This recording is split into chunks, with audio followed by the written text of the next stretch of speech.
Yeah, I'm Reinhold, treasure hunter extraordinaire.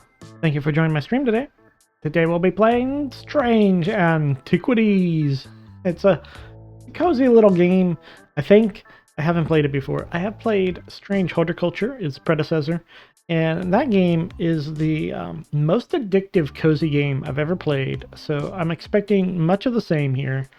The previous game had a cat named Hellbore, and I may have spent many minutes petting it and trying to figure out the interaction between petting it and the bell and which cuts off what when so that you can restart the purring animation or the purring sound effect. One of the two. Yeah, it was a lot of fun. So I'm looking forward to Strange Antiquities.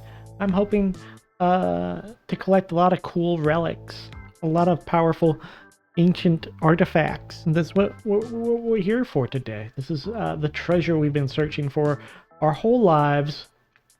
I hope everyone's having a good weekend. I know there's a lot of storms out there. Call me a queer relic though. I'd be old and gay. No. Oh no.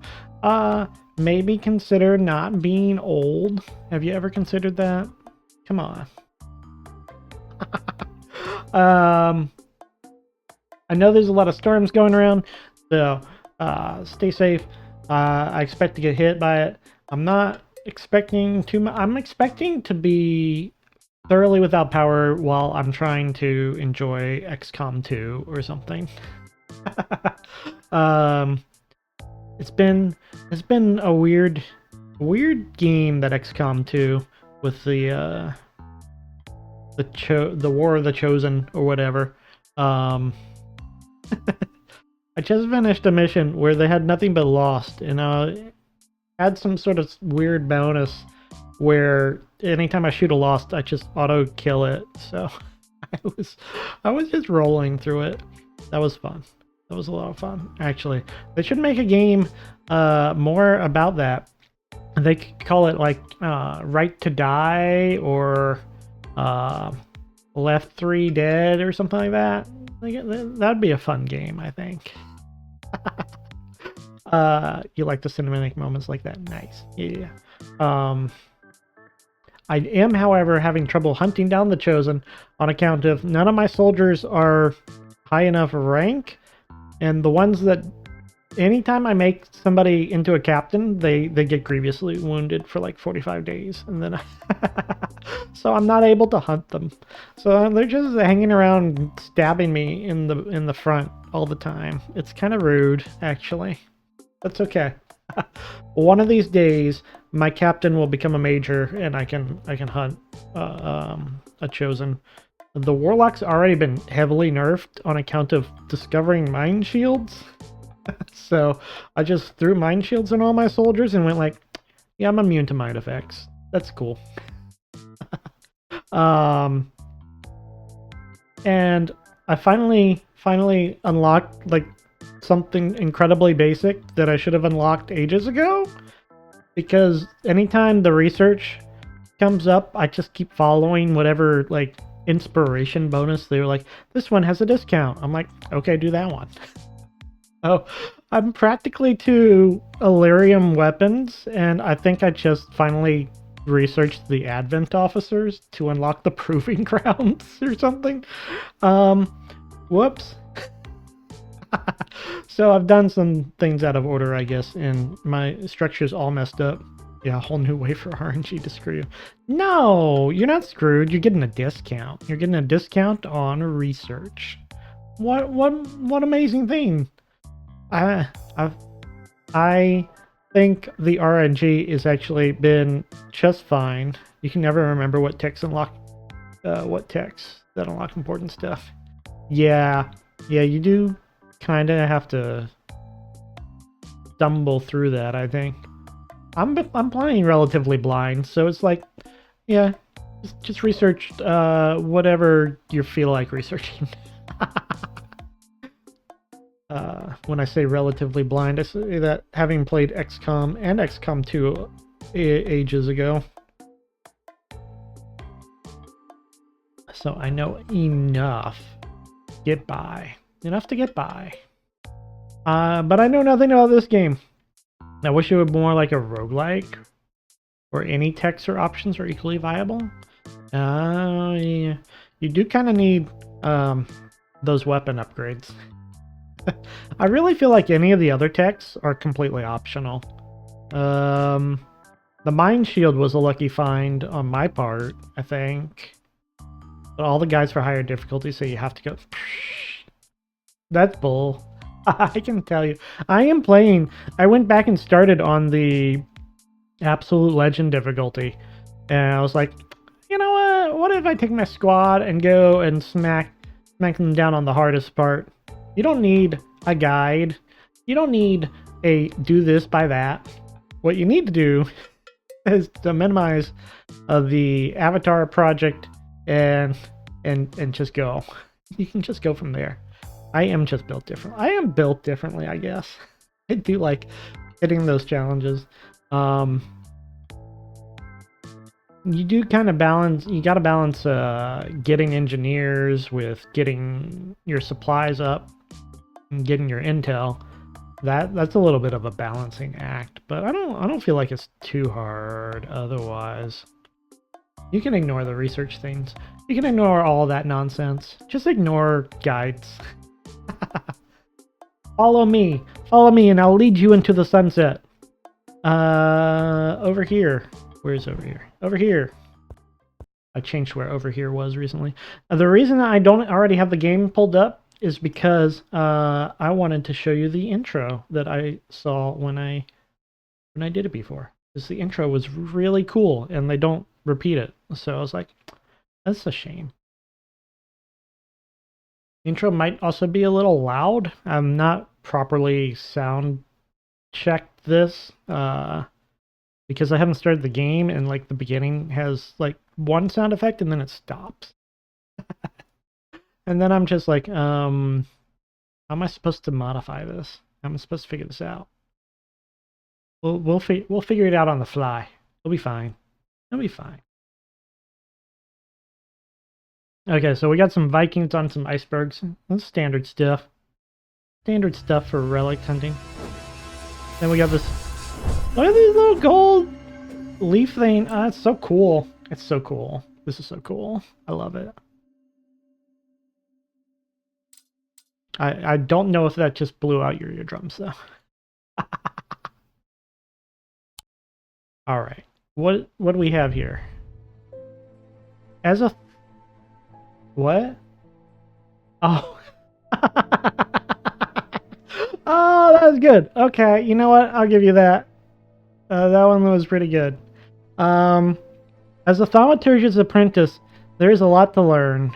Every object must be treated with care, and it is important... Don't meow at me. I'm busy. I'm trying to become an antiquitarian. Or thaumaturgist's apprentice.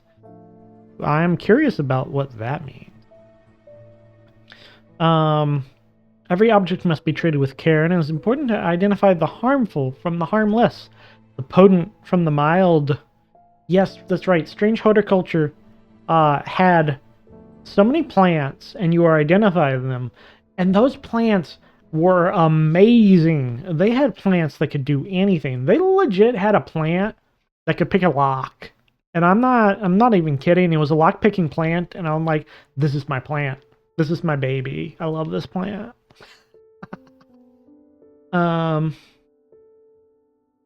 Okay. Wait. What? You played a plant identification game? Yeah? Yeah, that's basically what Strange Horticulture was. Prize and Boy Scout. To be fair, I played it before I ever started streaming. It was quite a while ago. It was only supposed to be a temporary arrangement when Eli left the shop Strange Antiquities in my hands. None of us knew that by then the pendulum was already swinging with a terrible certainty that could not be stopped. It should also be worth noting, I don't think the plants were real plants.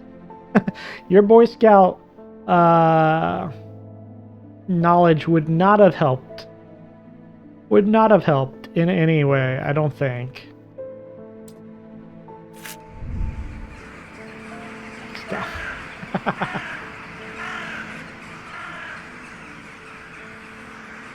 The ravens were an omen. This is loud even for me.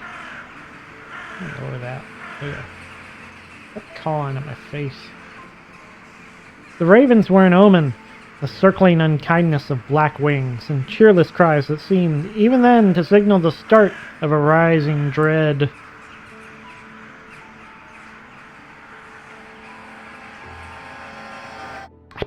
I'm just here to look at cool treasures. I don't care about the dread.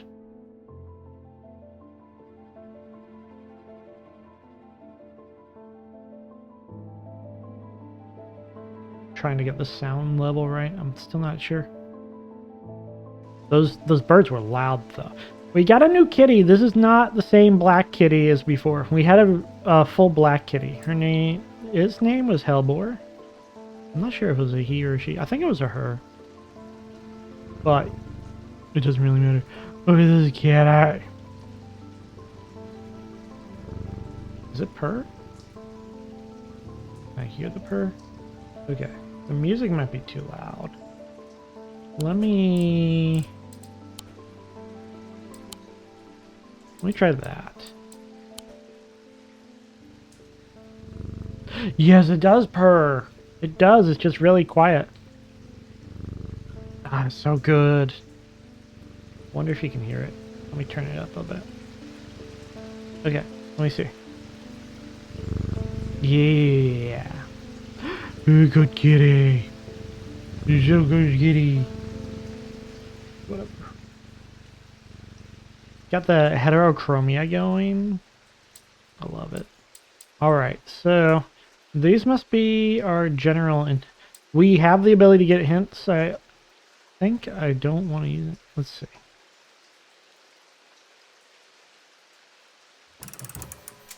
Lamau. Oh, I can mess with the clock. There's a spider here. Squish it. Okay, never mind. Oh.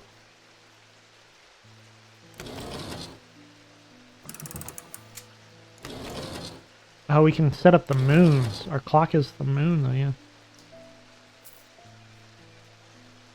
Great. I think we can move these around. Like, once we start identifying them.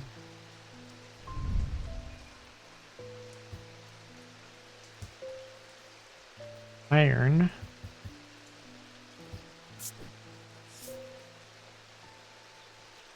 Cool. Interesting. Every sound has become both louder and clearer. I have nothing. Okay. Huh. Sniff, sniff, sniff. Right? That's basically what we were doing. But what's over here?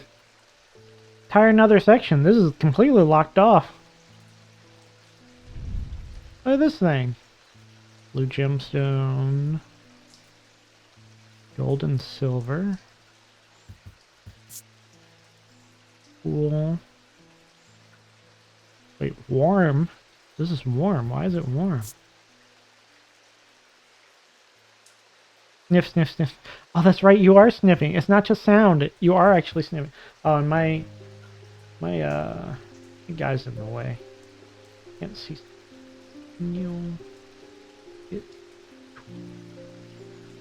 Inner perception. Can I? There we go. I think that's good. I'm a little small, but you get to see more of the thing. Inner perception. My thoughts. Okay. Well, this is all far away. I mean, I guess it doesn't matter. What's this? Oh. Oh. Very cute and small. No! No, I'm not cute. I'm not. Strange Horticulture also had this, like, a bunch of little cool puzzles going on. This is one of those puzzle games. Those huge puzzles. Okay. Oh. What is this? These are those. Some of these, like that symbol I recognize. But I don't recognize these other symbols. Like that is a zodiac symbol, isn't it? An alchemical symbol. Oh. It goes all the way around. There's... Oh, here we go. On thaumic fields. All thaumic objects produce a field of sorts. Although invisible to the naked eye, they can be observed by placing an object over a thaumic lens. Diurnic field pattern. These fields are not fully understood despite attempts to study them over the years. Can you shift to bring up the magnifying? Okay. Okay, so I picked it up. I now have a magnifying glass. Reminder, I've stored a couple of the items in the cellar of the wine merchant next door. EW. EW is the guy who gave us the shop, right? Wood. Ooh, sniff it. Okay. Oh. What is that? Oh, a compass. That lets us... Right, we get to... explore... you don't want to explore randomly, I don't believe. I think you want to explore with purpose. But we'll see. We'll see. I should probably actually hit the bell and get the game started. You can tell me more about this. Okay. Oh, we have... Oh no, this is letting us... Okay, so we can drag objects from here onto this alchemical chart, maybe? Oh, what if we try that?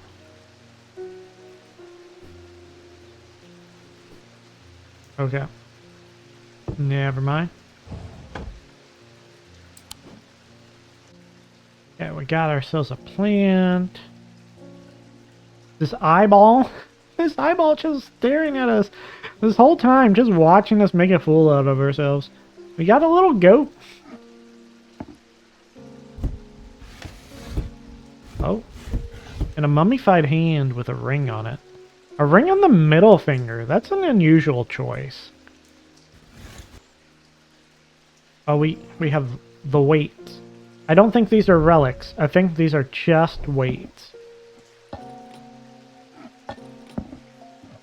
Okay, I can only have one weight on a thing at a time. Okay. I got another hand over here. What is all these they're not decapitated. What are they? This is a 6-finger hand too. This is bloody. Are we sure it's even a hand? What is this? Iron, gray metal, flecked with dark red. It's not rust, it's blood. Substance flakes off and leaves a mark on my fingertips. Raised detailing. I like how we just...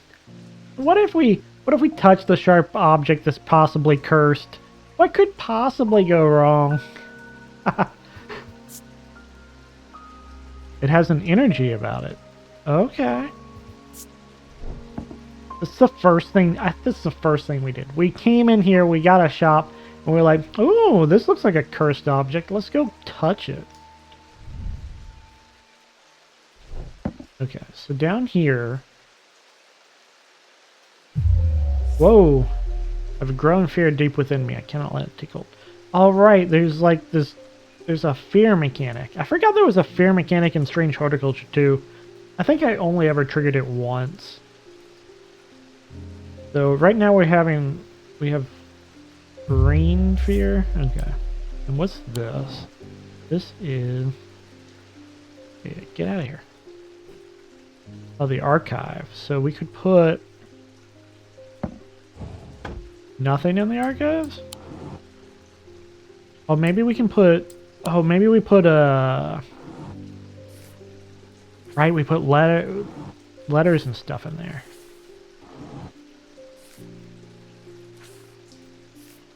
Not the map, though. Okay, so now we don't have to go digging for letters when we find paper. Just check our archives. Kitty! Kitty deserves pets! Kitty deserves pets! Good kitty. I need to know this cat's name. Oh, this is such a good cat. Alright, let's find out what happens when I say hello. It's so interesting because you press the bell. I've been called away to assist in an urgent matter in Raven class and must leave at once. Eli White. This is the guy who's leaving the shop. Okay. I'm leaving the shop in your care with some reluctance, I might add.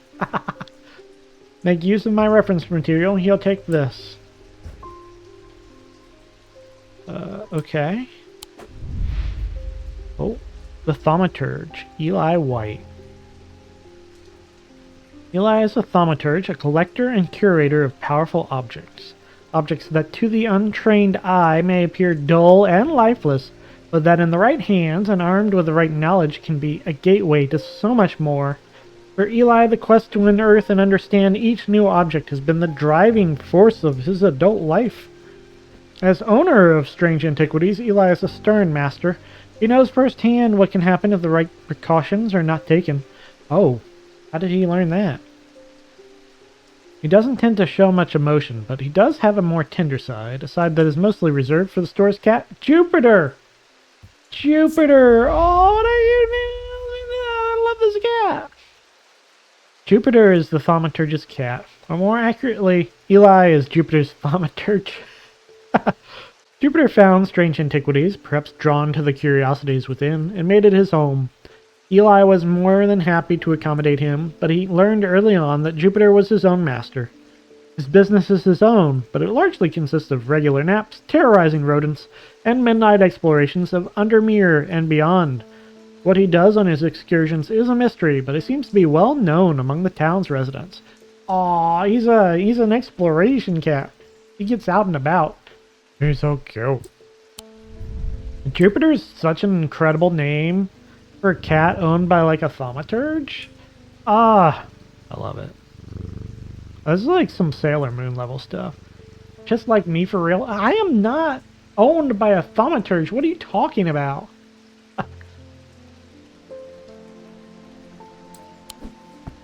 There's an index in the back that may be of use to you. If in doubt, study it carefully. Now remember, there are some powerful artifacts here. Meant gets around, but what? Under no circumstance should you seek entry into any locked doors, cupboard, drawers, or cupboards. In fact, safest not to touch anything at all. I should be back in a few days. I like how he's like, okay, you're my assistant. Whatever you do, don't touch anything.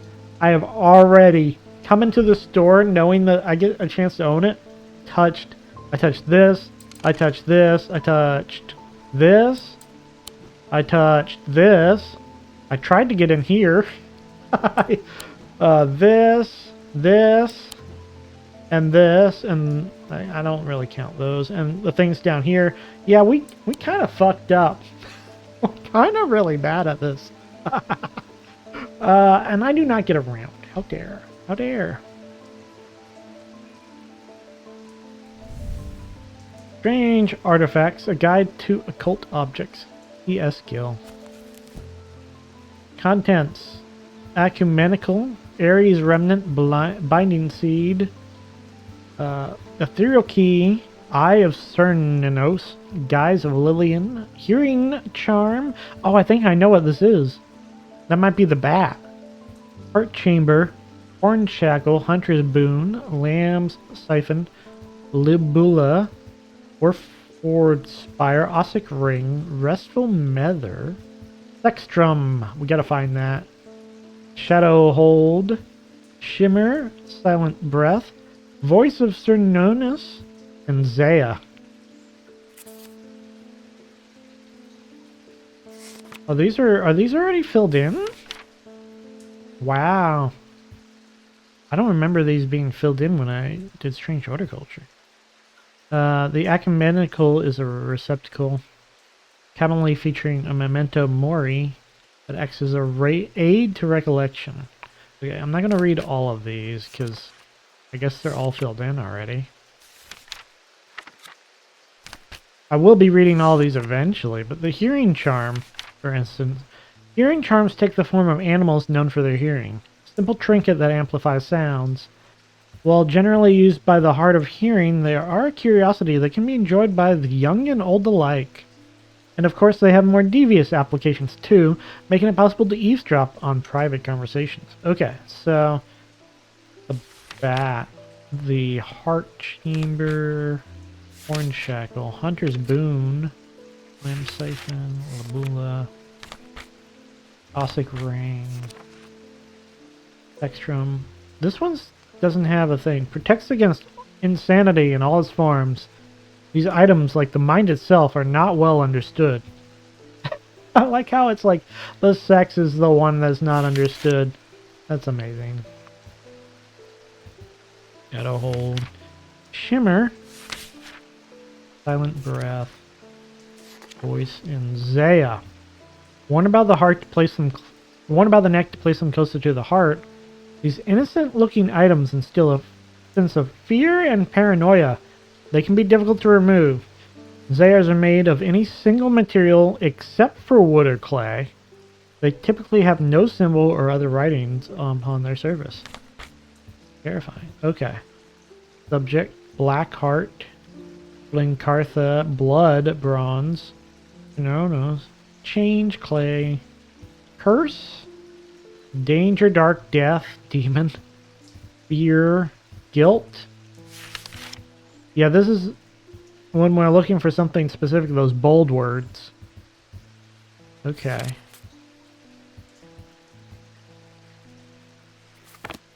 Okay. The book. The most important thing we need. Goodbye. I like how we ring the bell to summon. It's to summon the customer rather than the other way around. So now the book's just gonna stay on the shelf. There, I guess. Let's go ahead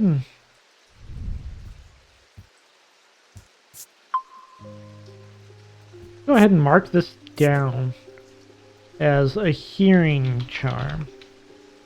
And we're gonna put this as blue. This is a little positive charm. This is beneficial. Oh, we can change the shape too. Round is friend shaped, right? Icon. Oh, I don't think I want to mess with icons. Just a little thing on the back.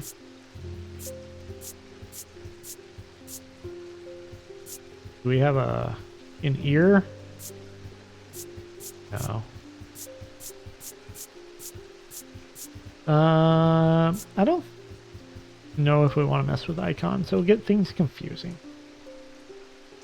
I'm still in the way of everything. I'm hiding these little symbols down here. Oh well. Yeah, I like it. Just leave it like that. Oh, there's more. Oh, there's a lot of icon choices. There's 100 icon choices. Oh my gosh. Wonder if we're gonna have to find the proper icons eventually.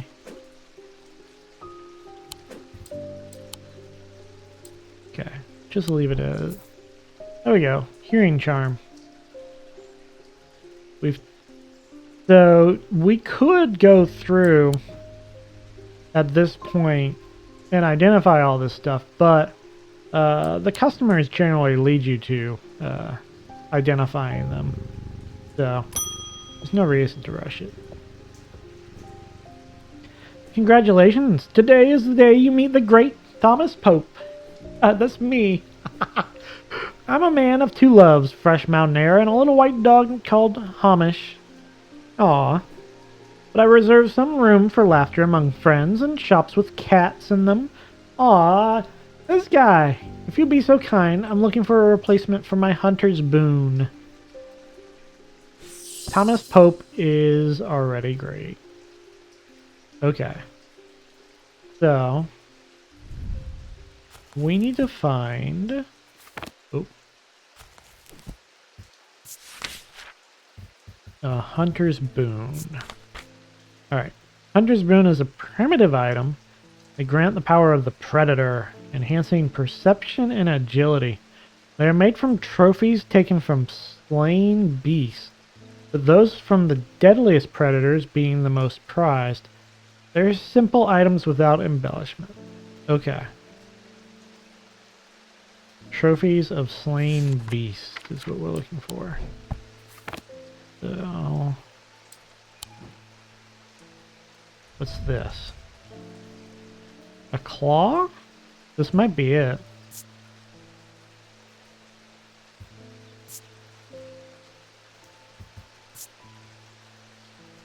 Gives me a sensation of power. Yeah, I think this is it.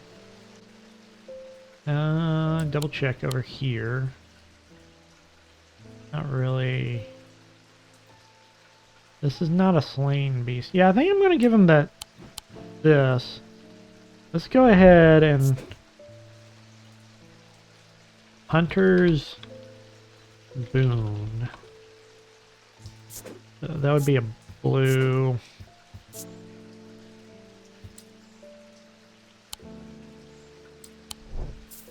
Right? Looking for.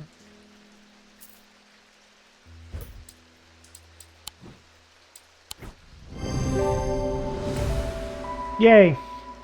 Clues. This is the tiger's tooth, a trophy from a predator. On closer inspection, it gives a sensation of power. There you go. That is the core gameplay. Book content discovered. The Hellenic totem. These carved totems, more commonly known as moon hearts, can be imbued with a sentiment of feeling, with a sentiment or feeling such as love or joy, and then held tightly to recall the same feeling. They are sometimes feature crescent shapes associated with both Hellenic and Noctic disciplines. Indeed, the form of the item itself will often have a connection to either the moon or the night. So yeah, we get new pages. Yeah, they added it here. Okay, so I didn't need to read all that yet. We'll get new pages as we go along. Okay. Pet the kitty. Pet the kitty for good luck. The good kitty. Oh. The nights are drawing in again. Dark shadows hide dark deeds, or so my father always used to say. Seems like the shadows have grown darker since he passed 2 winters gone. Creeping dark to set up in my house. I'm told a shadow hold will draw it out. Oh, it sounds like... Right. I forgot, like, each of these customers have their own, like, little story going on. Dark shadows in his house. Jack Hungerford. Have we added...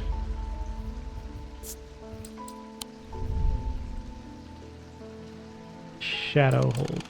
Now, these first ones are easy because they give you the name directly.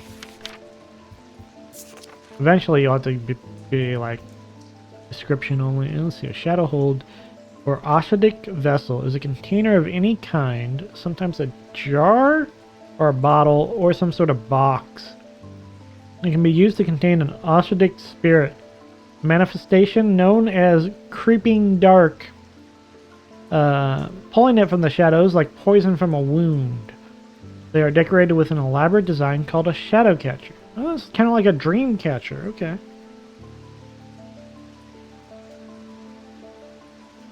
So we're looking for a box or a jar with this design on it.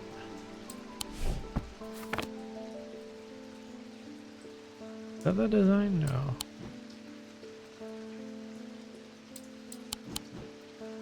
Oh, is this it?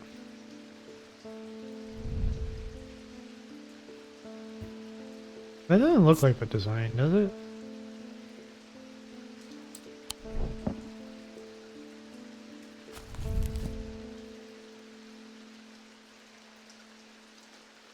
Just like 3 years there. Okay. Yes, the design is turned. It's rotated. But it is the same design. Alright.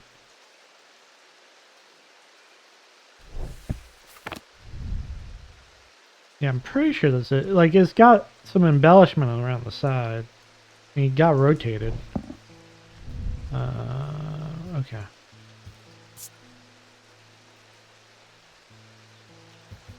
Can I pull the cork out? Yeah. Pungent.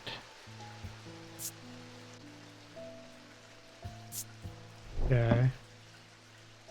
I think this is it. Alright, so we have the Shadow Hold. Shadow Hold is a...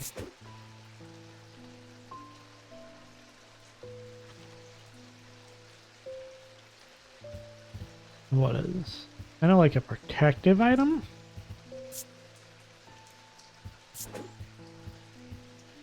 Do we want it to be green?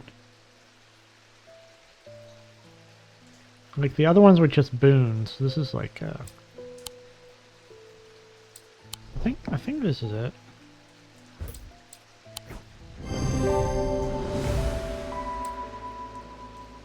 Yep.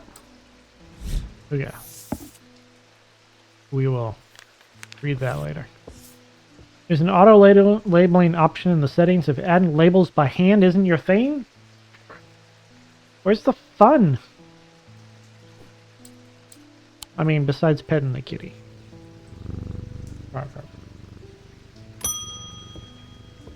David Schaffer.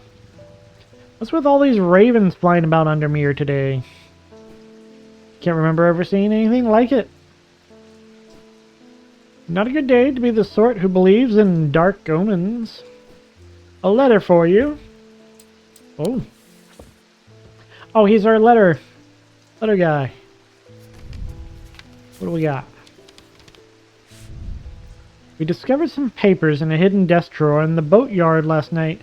Mr. Jones almost threw them in the fire pit, but I asked to take a look at them first. That man does like to burn things. They look old. Maybe there's nothing of much use here, but I thought of you when I came across an entry on the shin. Charlie Weathers.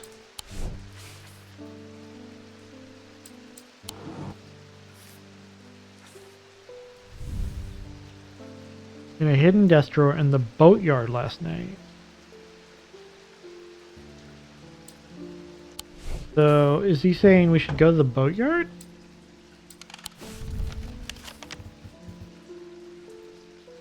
Strange horticulture. Oh, we're in the same spot. Okay. Yes, the Undermere. Lake Undermere, I forgot. Strange horticulture's over there. The boatyard. 8. So if we visit the boatyard... The boatyard has seen better days. A mess of broken and rotten timbers covers most of the outdoor space that isn't taken up by upturned boats, slowly being claimed by the weeds. In the middle of all this, a man looks up from repairing a small rowing boat. "You must be from Strange Antiquities," he says with a smile. He takes me into the dilapidated office where 2 metal buckets collect drips of brown water, and a thin window pane rattles with every footstep. He pulls a sheaf of brown papers out of the desk drawer and places them gently in my hands. Yay, we got some extra book contents. Okay. Apparently as an afterthought, and somewhat reluctantly, the man gives me something else as I'm leaving. "I have no use for it," he says. "Don't even know what it's for." Oh, our first new item. Okay, I don't know what it's for. Whoa. Oh, okay. I don't know what it's for either.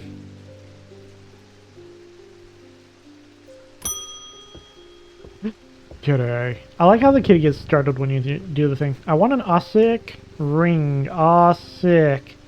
That's a pleasing word to hold on the tongue. Why? Stanley Hume. Stanley Human. Is this a lizard man? Is this a lizard man in a human costume? This can't. This is... You know, This is probably a lizard man in a human costume. Look at this. He's like named himself human. Okay.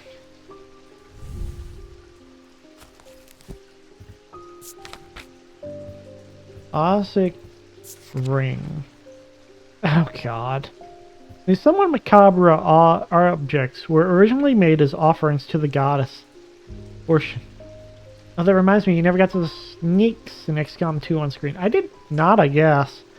But they're fine. They don't scare me. I'm not scared of a little snake. A little snake. They have little danger noodles. I know they don't scare you. What? Yeah. Yeah. Do they scare you? I just wanted to make jokes about women hugging you and spitting in your mouth.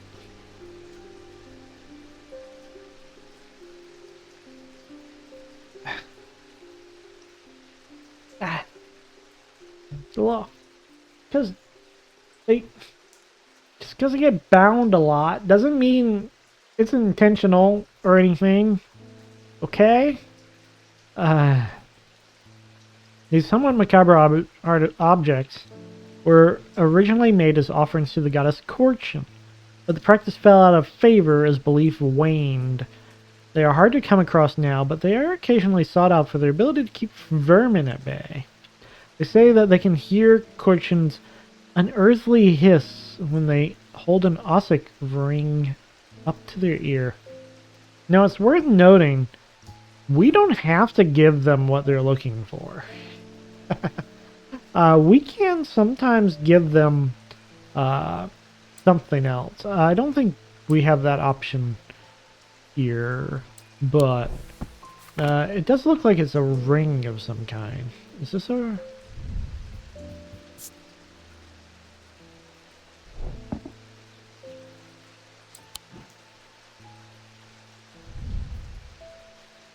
No.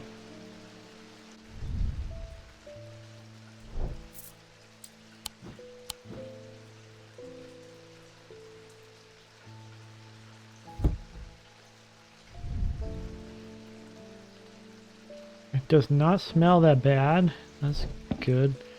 Is it actually a ring?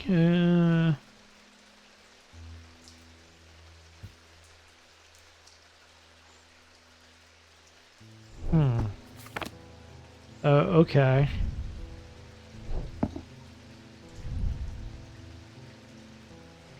I'm looking for... Ah, here we go. Thoughts sound like a serpent's whisper. Emanates from within. I appreciate we're dealing with like dangerous artifacts. It has some evil quality to it. I do not like to hold it. I like how we're dealing with these evil artifacts and we're like, okay, next customer. What do you need? Here you go. All yours. Here, this is for you.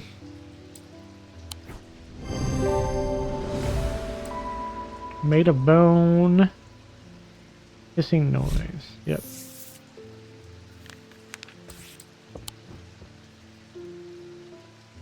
We're good at this. We're just giving people what they want.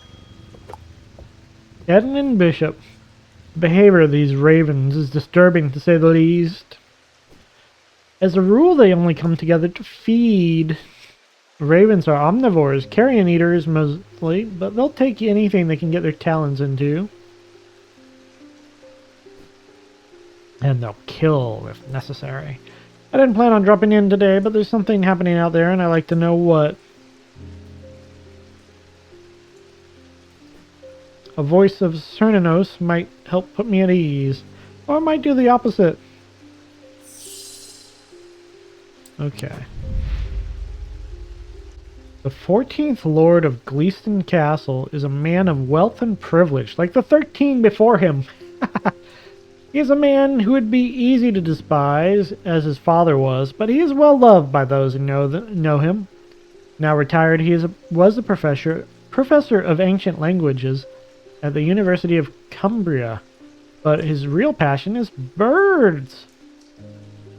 His students learn to divert particularly dense lectures on Latin declension by asking about local owl species, or by quizzing the professor on increasingly exotic bird calls.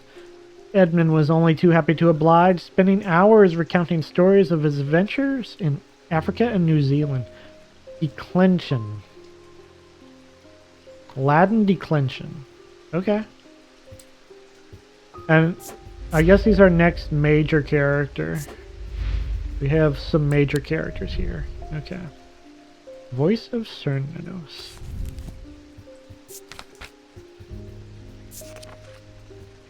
The name Voice of Cernunnos is used to refer to any bronze torque that has certain imbued properties. With skill, such an item can be used to read the pattern of nature that are otherwise hidden to us. This how nouns are written with different endings depending on the grammar of the sentence. I don't know. Sounds like language stuff to me. Cernunnos is a pagan god of the forest and nature, typically depicted as a man with the antlers of a stag, and often wearing or holding a torque. So I guess this is a torque? The staff? The little staff is a torque? Wearing his torque, or is that the kilt thing? Wearing or holding? No, it's this thing. Torque is the neck thing. Okay. Yeah. An open front necklace. It's probably this thing up here, right? This bronze? Yeah, okay. So, what was this? Voice of Cernunnos? Voice of Cernunnos. I think that's how you spell it. It's kind of a neutral object.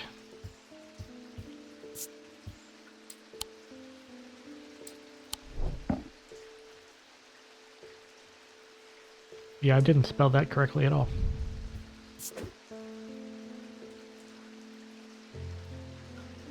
Cernunnos.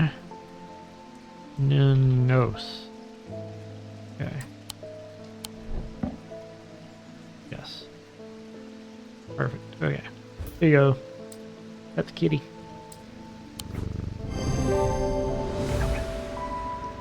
Made of bronze, similar to the neck. Yep. Spirit Eye. Goodbye. Oh, we're closed. So can I hit up Strange Horticulture? This curious plant shop at the edge of town is a quiet haven away from the bustle of the center. Ordinarily, I'd be delighted to while away some time there, but I have important work to do. And yet an hour later, I find myself leaving the shop with a potted palliance and a weight off my shoulders. I've been chatting with the proprietor about the similarities and differences between our two disciplines, and with a gently purring hellbore curled up on my lap. Ah, ah. We got a plant. Oh yeah. It's just the plant. It's just the plant thing. Here we go. These aren't specific relics. Put that over here and put that plant there. Oh, we got 2 plants. We got too many plants. 3 plants is 1 too many. We can handle 2, but I don't know about 3. 3's too many. All right, good enough. The black mare thundered through the icy rain, shining wet in the silver moonlight. Her cloaked rider was exhausted and cold and soaked to the bone. He knew he would not survive the night if he did not reach Barrow. We have 17 days before the world ends, give or take, probably.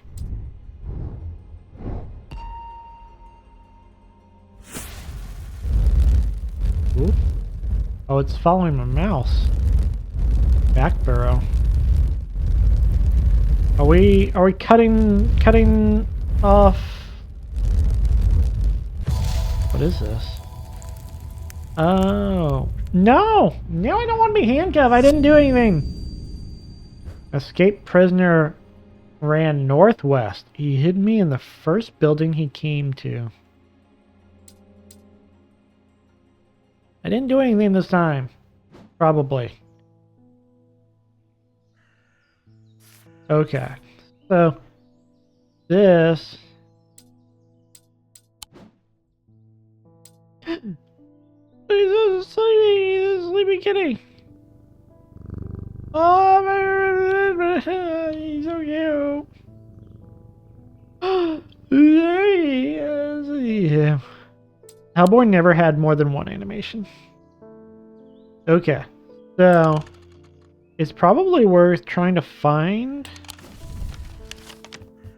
Okay, farm. We're looking for prison, church, hospital, lockhouse, boatyard, the old jail. 10. Okay, there's an old jail here. He ran northwest. Is there another jail? Museum of History of the Spoken Word. Keystone Manor, Market Square, Twinnings, Town Hall, Blacksmith Guild, Convent, Station the Pit, Mossy Wood, Galfrey's Tower, Marybelle, the Bleakstones, Calgarth Hall, Wordsworth Library, Jacob's Folly, Church, Strange Antiquities. That's where I am at. I should explore myself. Royston Farm, the Quarry Yard, and the Eye. Oh, there's a possibility that we... Yeah, no. You can choose any of the spots. That's right. You don't have to choose one of the numbered ones. You can choose any of these spots to explore. So, if there's an escaped prisoner and he ran here... Ah, it was a clue card. Okay. The dilapidated warehouse is dark and imposing, and the struggling flame of my lantern does little to pierce its depths. I slowly search through its contents with a sense of despair, wondering if I'm even in the right place at all, when suddenly and unexpectedly I uncover something of value. More relieved than elated, I take the trinket back to the shop for further study and a warm drink. Oh! Yeah, that's not really a relieving object to find.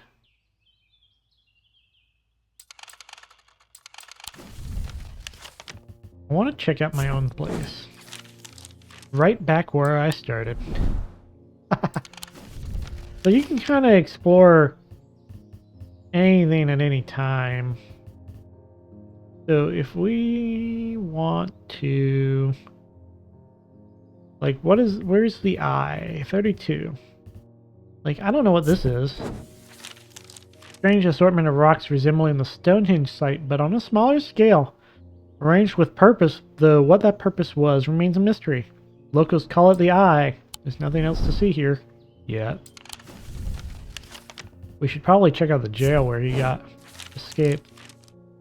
Where he escaped from. The rooms. Stand silent. This rusted iron bar is the only thing separating me from the ghosts of former prisoners. I take a quick look around. Okay. Probably stop exploring at this point, right? But Galfrey's Tower. Climb the narrow winding stair to the top of the tower and I'm rewarded with views across Lake Undermere. I am not alone in the tower. Standing in the center of the circular platform is a statue of a young woman, the Maiden. Her outstretched arms point due east across the roofs of Undermere and beyond. Is that a clue? What's due east to here? This?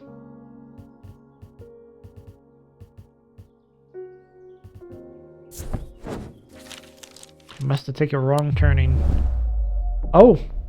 Oh, if you explore random spots and get turned around, your fear goes up.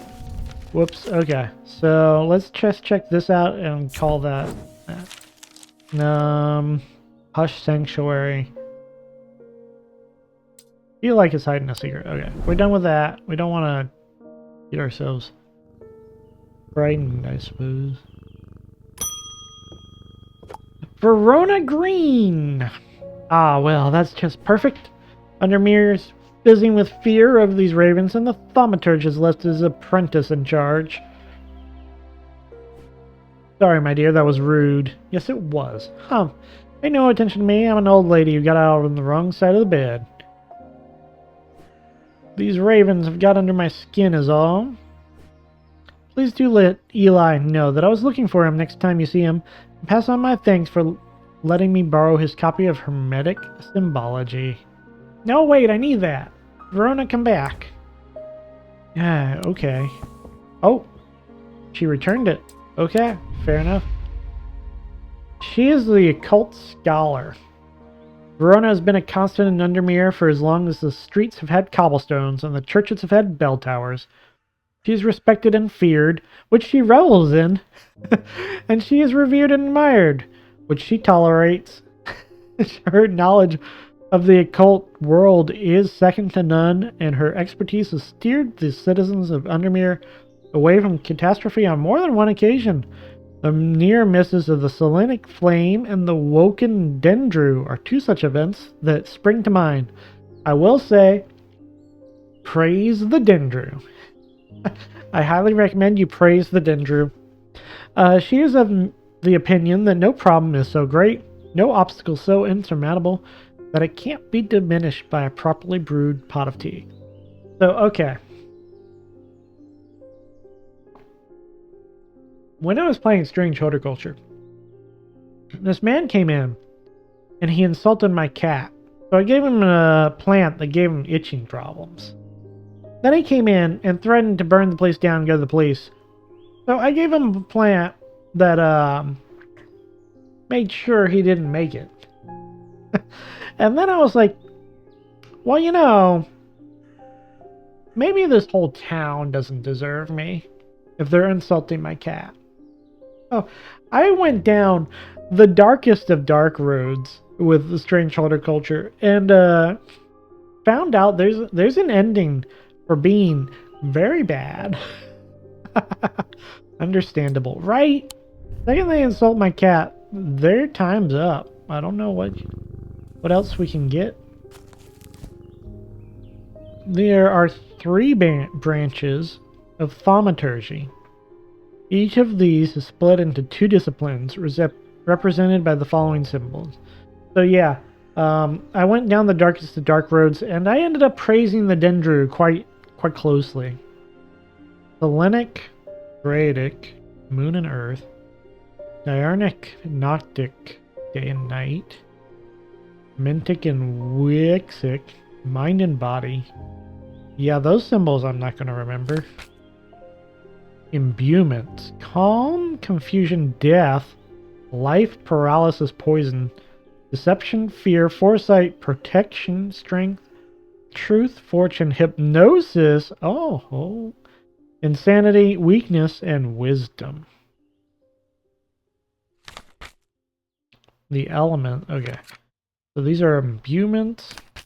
Elements, earth, air, fire, water, light, and dark. Then just materials, ashes, oils, soap, tallow, urine, verdigris? I'm not familiar with that one. Vinegar and wax. Okay. Mundane elements. Antimony, arsenic, bismuth, magnesium, phosphorus, platinum, potassium, and zinc. Planetary metals, copper, gold, iron, lead, quicksilver, silver, and tin. Venus, the Sun, Mars, Jupiter, Saturn, Mercury, the Moon, and Jupiter. Yeah, these were the ones I was familiar with. I was familiar with that one. Seasons, autumn, spring, summer, winter. Weather, Fog, hail, lightning, rain, snow, storm, thunder, wind, and cold. There are a lot of symbols. Frost, heat, and ice. Bueka. Blessings, horn god, rebirth, spirituality, triple goddess. Oh. It's the green covering when bronze, copper, or brass rust. Oh. Yeah, okay. I have vertigris on my pipes below my bathroom that need to get replaced someday. Which is not and which is a sign. Okay. By Quentin Holmes. There is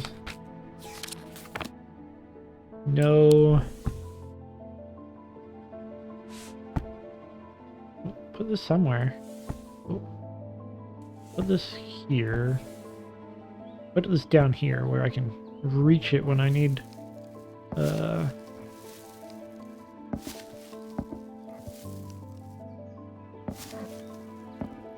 Organizing the place is the most important part. Can't get symmetry though. Okay, down here is important because of that. Means we should probably place this next to it. Okay.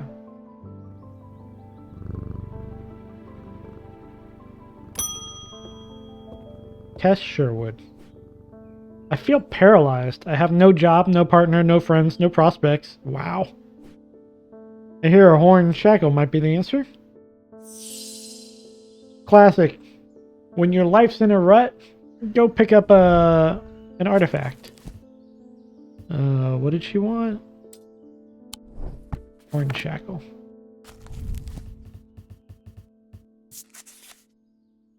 Horn shackles are used to bring about change in one's life, bestowing the ability to overcome personal demons. In use, the horns are rubbed between one's fingers, causing them to become worn smooth over the years. They can be worn as pendants, but are more commonly totems of some kind. Okay, so maybe that ram thing we saw earlier? Yeah, this thing.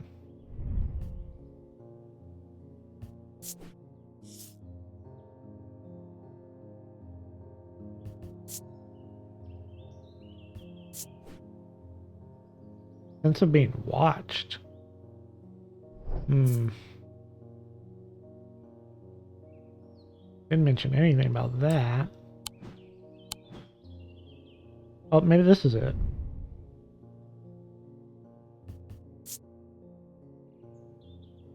This is bone.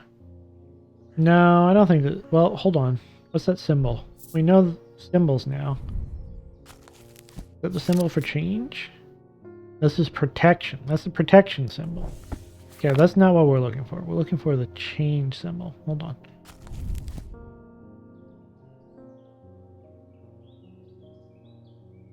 There's no change symbol. Okay.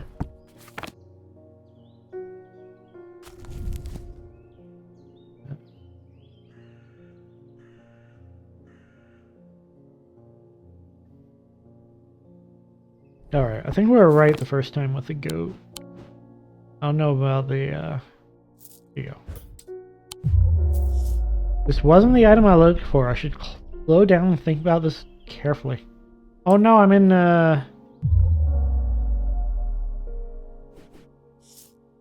growing fear. I'm in this, the white, okay. Well, I thought that was it.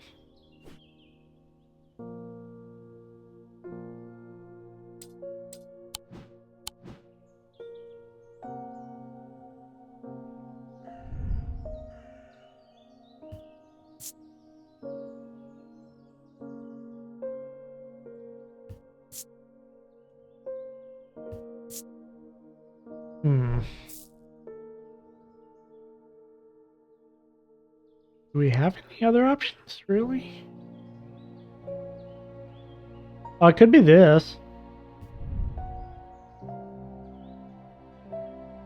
Sense of foreboding. I don't recall a sense of foreboding. clay painted look like the mask next to the book. Oh yeah, see. There we go.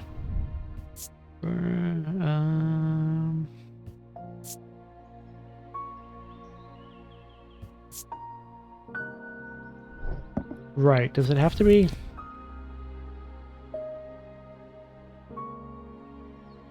It doesn't say.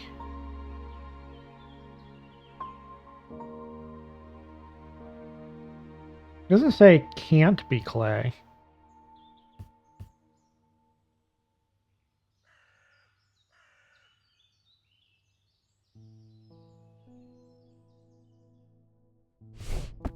But the sense of foreboding is a little concerning.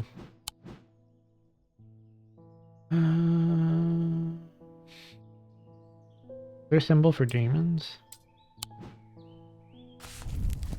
Let's see. I don't remember a symbol for demons.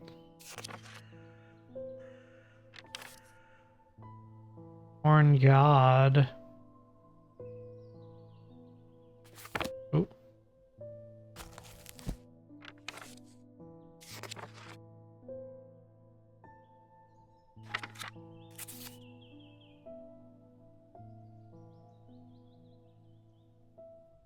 I think maybe we just give her the protection thing.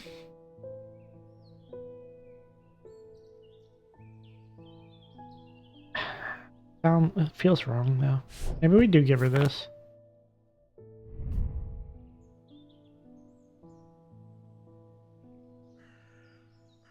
No, it wouldn't be a sense of foreboding, would it? Oh wait, what about this? No.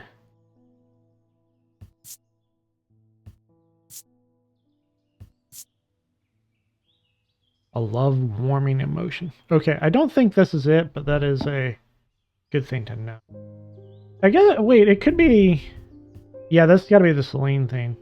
Could just be this thing.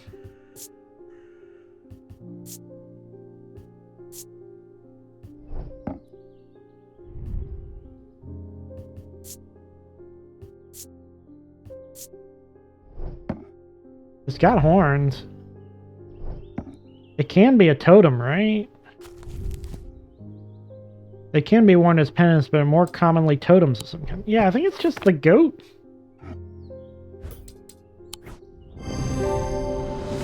Aha! We were way off earlier.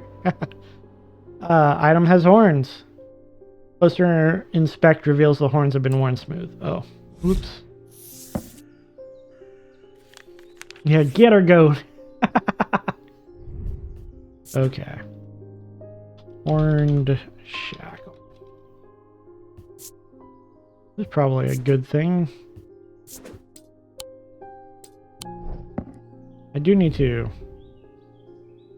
Rough and pitted. This part feels smooth. There we go. Okay. At the kitty. It's Mail Guy. At least the weather's looking a little better out there today. Okay. Okay.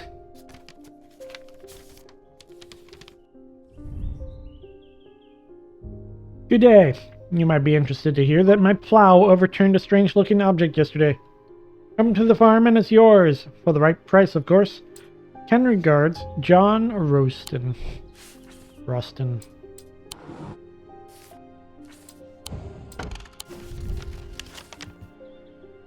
Greywick Farm.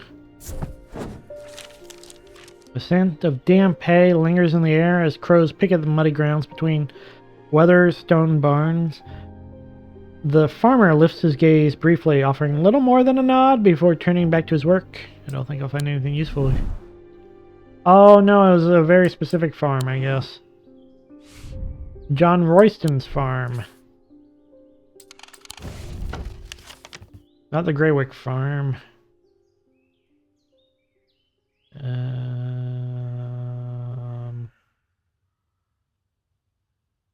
The Royston Farm. Way down here, 30. Of course.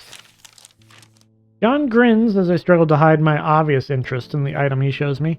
Any hope that he might not be fully aware of its value quickly evaporates, and after a lengthy negotiation, I reluctantly hand over the amount he originally asked for. My head's in the way. I'm sorry. Let me try this side. We'll get over here. This is probably going to be less in the way, I think.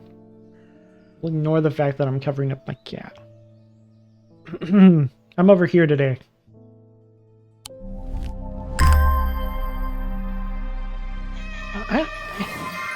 Ow! No! Ardent Alopex just dropped some catnip on Reinhold. Oh no. I moved. I moved so I wouldn't get blasted by cats. Found a little Raven Charm. It's cute. Cute Raven Charm, though.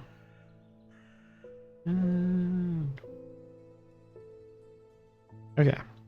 I think this will be fine. Now I'm covering up the Explore button, which isn't a big deal at all.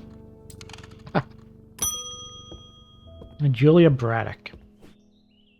Ah, Jupiter, we meet again. Our paths crossed late last night on Princess Street.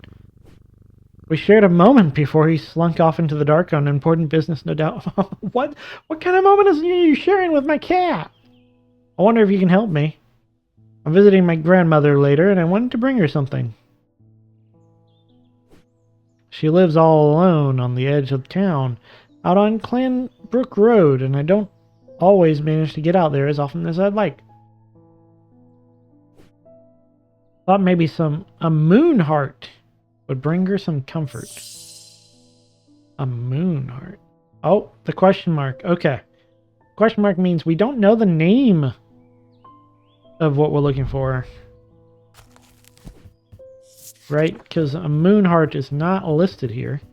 So we go back here to the index instead. Oh, what it was telling me something up here. I probably should have paid attention. And we go to here, the moon heart. Selenic totem. Yep. Card totems commonly known as moon hearts. Yeah. Feeling, love, and joy. Crescent shapes associated with the Selenic and Noctic, blah blah blah. Connection. Okay. So the owl that we were looking at, you're probably right here. So not moon heart. Selenic totem, I think was the name. It brings joy. It brings joy.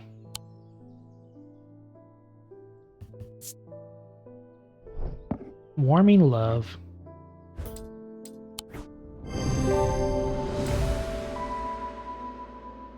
This is a carved totem, owl associated with night, bears a concealed crescent shape. Okay.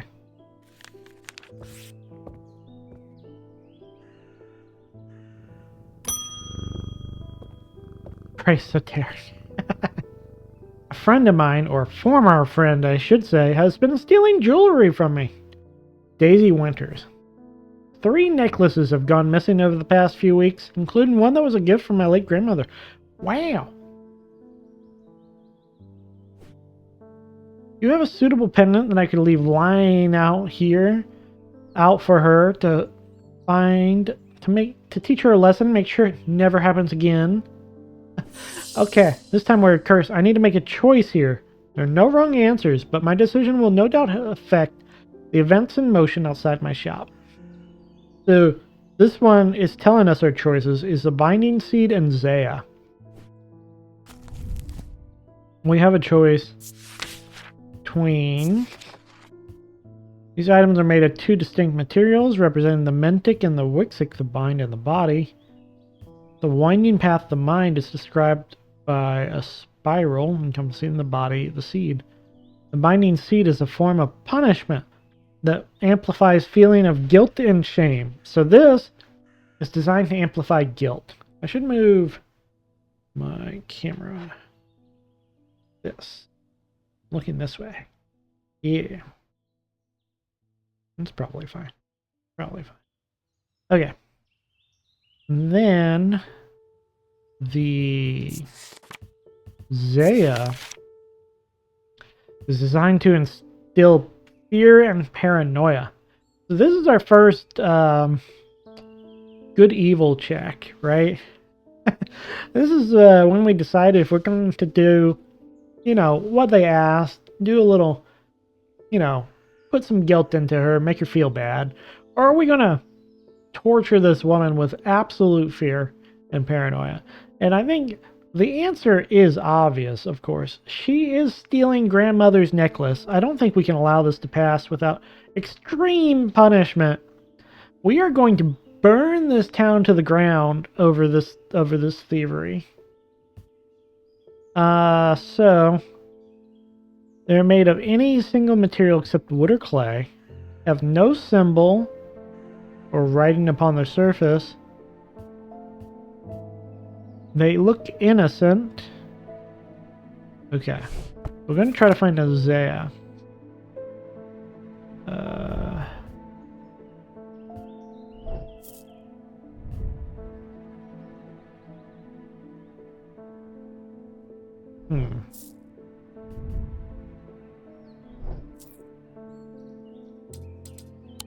And we're looking at a pendant.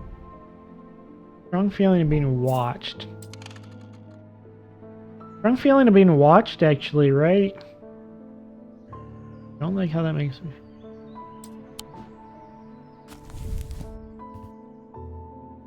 Innocent looking items. Fear and paranoia. They're not made of wood or clay, so I should check that. Bronze. This has got wood, so that's not it. I'm thinking it's the ram's head.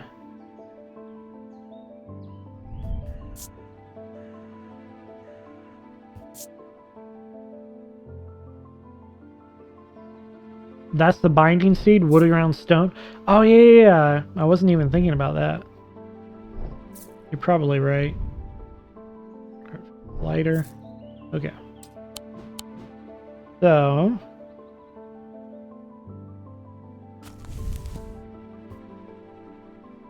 yeah, the Zaya I think we have, and let me double check the binding seed. Mentic, winding path, spiral.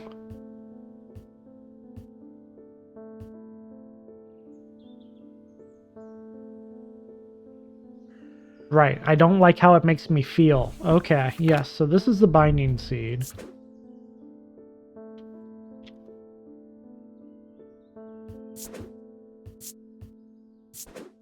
Okay. This is the Zaya.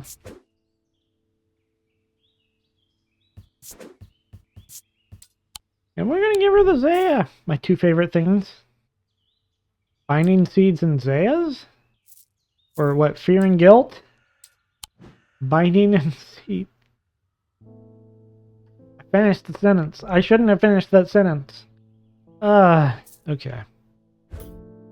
I'm gonna give her this, and this is gonna be real bad, and I'm probably gonna play this game like as many times as it takes to get all the endings, because that's who I am. Because I love strange. This item's made of same material. The one around the neck. Getting to feel a sense of paranoia. Yep. Goodbye. We shall see you again. I'm sure.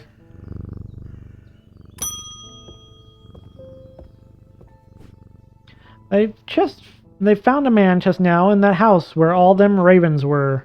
Emmett Burrows. I wish I hadn't seen, but I did. He was sheet white, but it was his eyes that are going to give me nightmares. All black they were. It was like he weren't there anymore. Oh. I don't need to wait around for another sign. He's actually... I'm taking my family to Sedberg, and I'll be taking a Labula to see us safely through. This man is probably actually incredibly smart. It is never a good thing to be in the Undermere. The name of this city, I think, is called the Undermere. You don't want to be here. It's a bad place.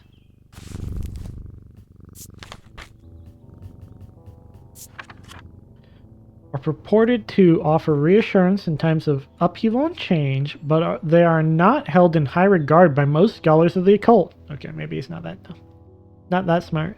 That being said, an imbuement of wisdom shows that a labula is not merely decorative. There is power in symbology, as the old thaumaturgists know well.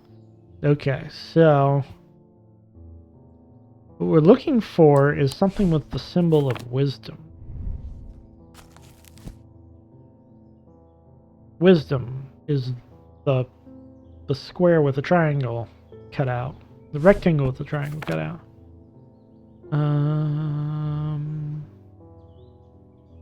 Oh, this thing. Okay. That is the labula.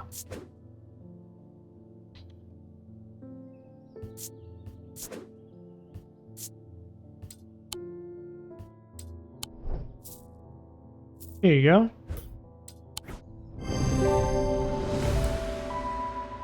The item bears a symbol of wisdom.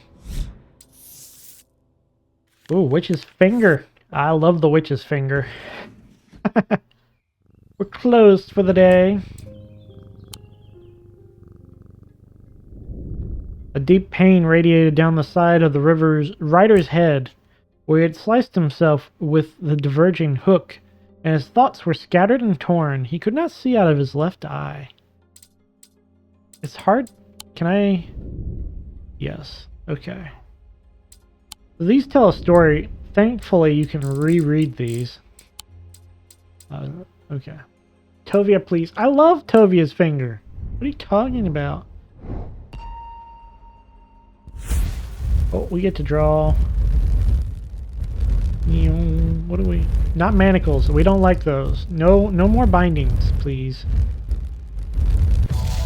Ooh. What is that? Some sort of Tetris piece?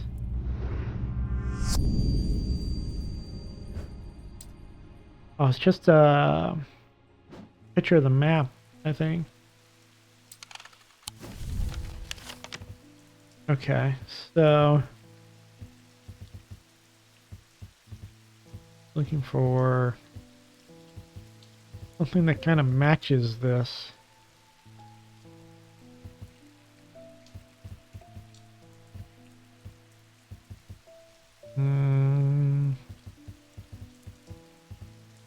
Is it like?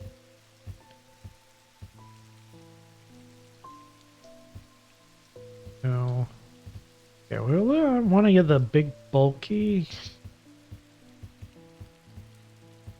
building.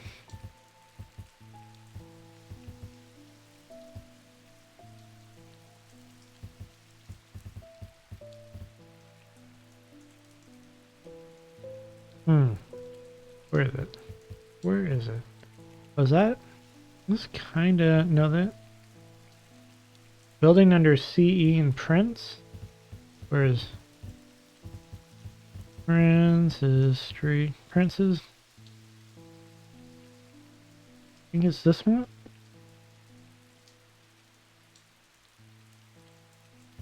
Oh, yeah, I see it now. I see it now. Okay. Yeah. There we go. You're right.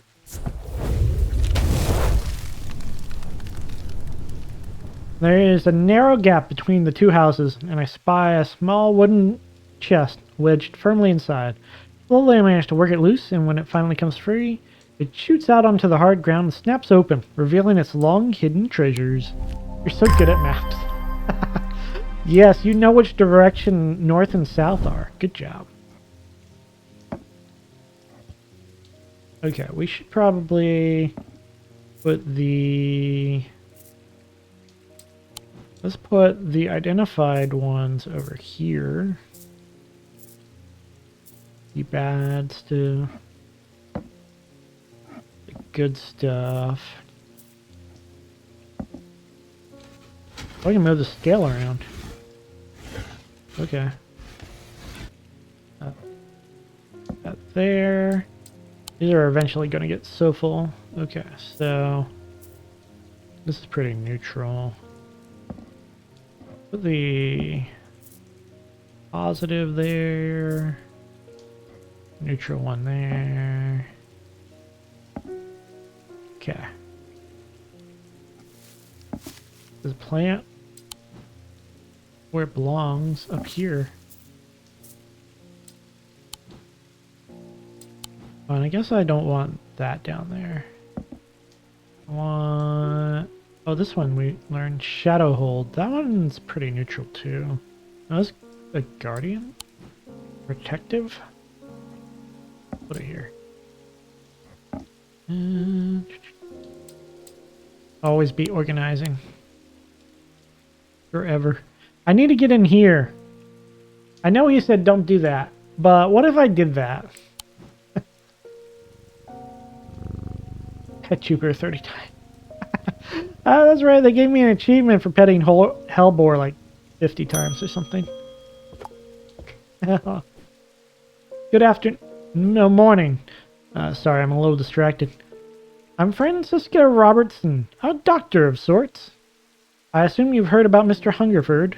No, it seems to be the talk of the town already. Oh, he's the guy. I'm used to dealing with maladies of an occult nature, but black eyes are certainly unusual. Wait a minute. Mr. Hungerford? I've heard of something like this before, but I don't see how it could be the same thing.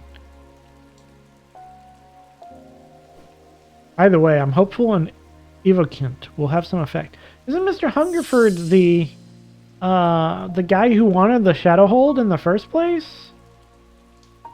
Is that who that was? And was he the guy? He was the guy who got found with his eyes all black? Growing up, Francisca's father was her hero. When he died suddenly and tragically in a mysterious incident, nobody seemed able or willing to give her the answer she demanded, and she grew tired of being fed the same stories that she knew not to be true. As she entered adulthood, she learned how to find out things for herself, and what she learned opened her mind to a world she hadn't known existed, a world of occult maladies and dark articles. She learned about Torment's paralysis, Hobbs' fear, and the Sapphire Curse, and she learned that these maladies could be cured. I love she has, like, these scars from the, I think that's from Strange Horticulture. She got those scars from that. Maybe. I think so. And evocant.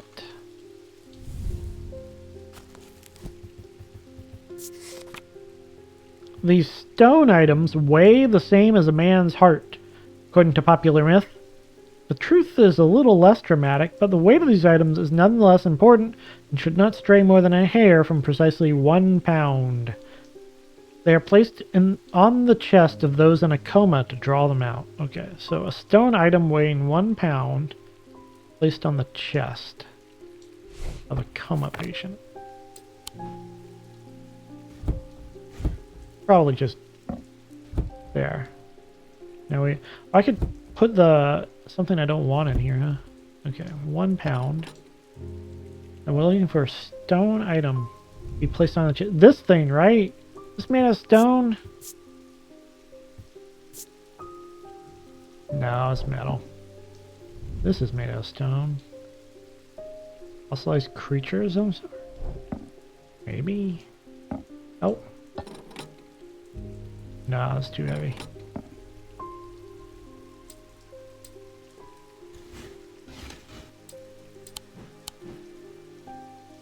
Drag my scales over here. What about this floating thing?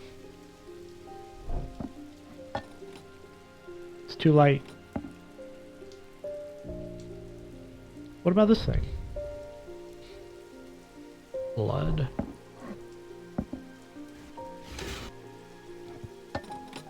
This could be it. Wow, the floating stone is too light. Quiet, you. Okay, I want to look up the symbol. What's that? Okay.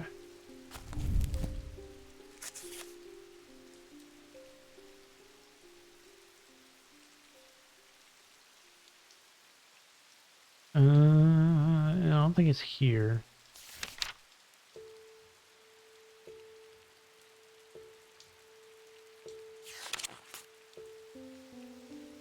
Enemy? No. I have the dot with a plus above it.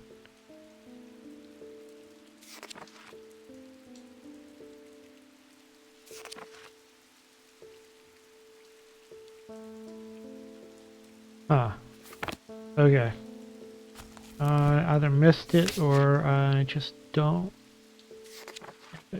Uh,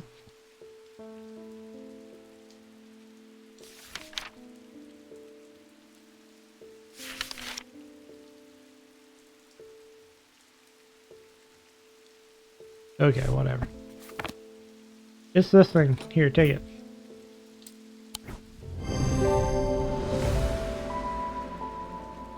Made of stone. Symbols don't matter. It has the dataless link. Oh, she left. Okay. Evo can't. I guess it's a good thing. Because it draws a patient out of a coma?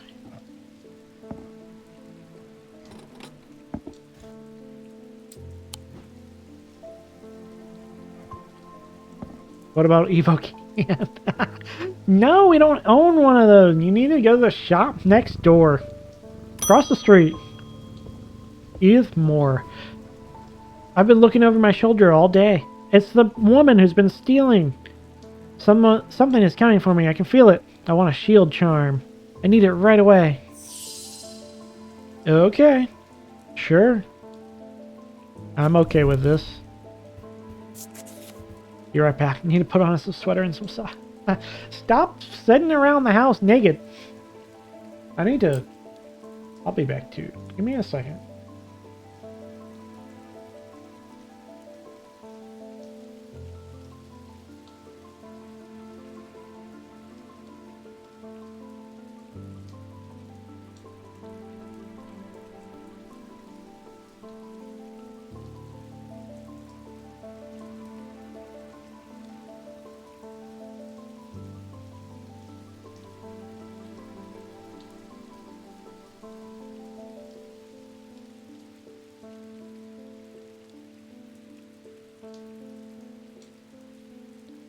I'm back. I'm getting stuffy. All this talking's getting me stuffy. It's probably actually all the work I did with exhaust fan. It probably kicked up a ton of dust, and I'm feeling it in the last couple days. Oh, wait, I need to actually figure out what a shield charm is. Okay. Generic charms of protection have little to offer the skilled thaumaturge, but can have some small effect in Oshadic spirit or wandering shroud will not abide them, for example. Such charms may use the art of symbology, an ancient and some would say primitive component of thaumaturgy. They can be made from a variety of materials, though rarely precious metals. Okay, we already saw this though. Is this precious metal? No, cheap metal. Okay. This thing is the shield charm.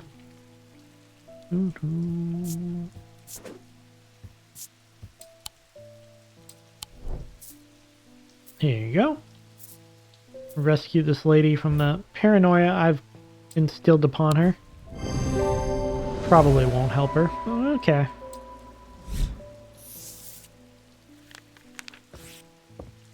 Good luck.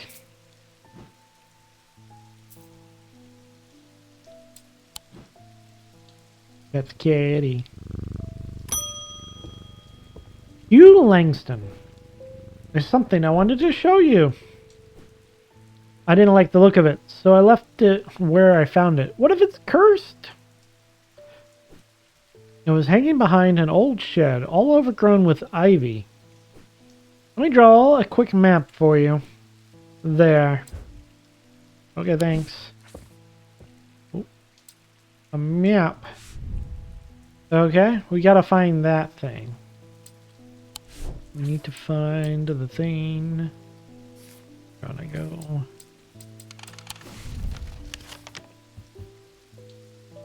It looks like it is over here somewhere. Near there are trees about. There's trees quite a lot of places. Okay, hold on. Looking for a pond and then a building like right at the corner. This is it.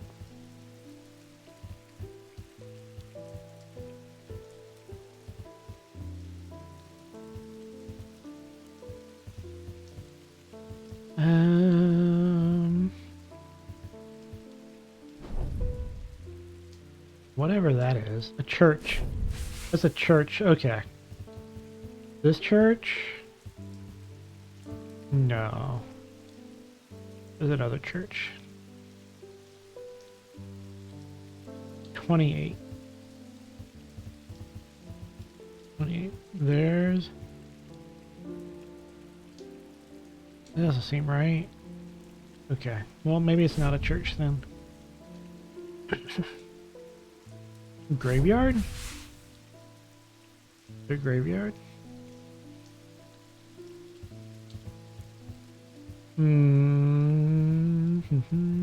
Where are you?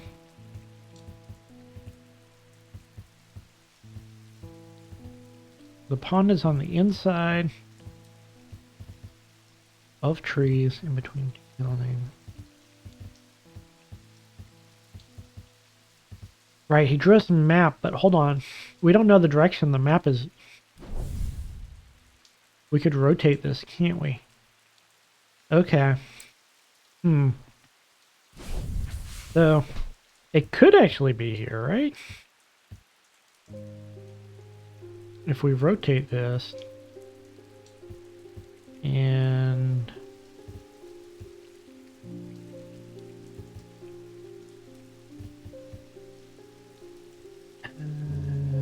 I don't know. No, it doesn't feel right.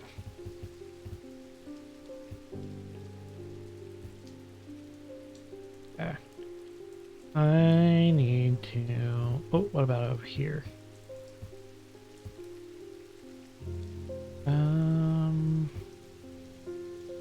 No.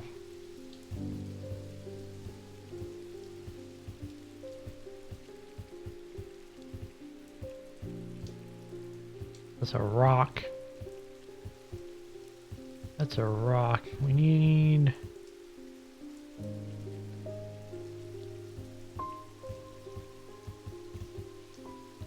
I need an area with trees. Oh wait, what about a here?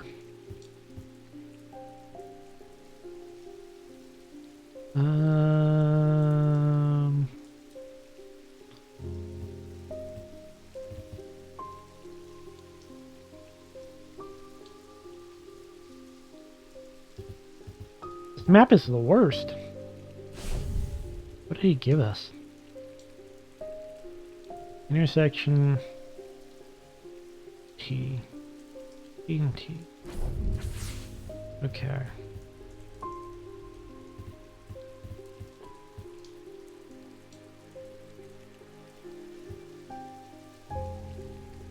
It turns...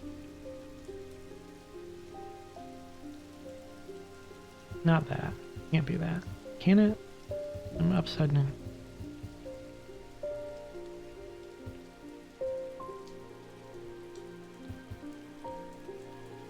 Let's visit this church and see what's going on. Old. I wander around. Okay. Church is old and the roof is in need of repairs. Moss and lichen add splashes of color to the otherwise gray exterior. Wander around to the back of the church where an old yew tree stands. Its gnarled branches scratch gently against faded gravestones in the breeze. The pastor strays into my moment of quiet reflection and imparts some local lore. The tree is known as the Witch of High Green Church, and there are those who believe it to have unnatural powers. While the tree lives, the witch's fingers cut from its limbs are alleged to provide healing through pain. Interesting. Okay.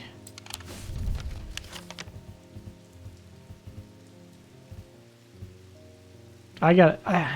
I'm checking here. Oh, okay. I've spooked myself. Spooked myself. Okay.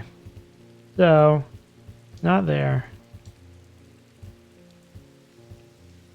What is it? The Barrows?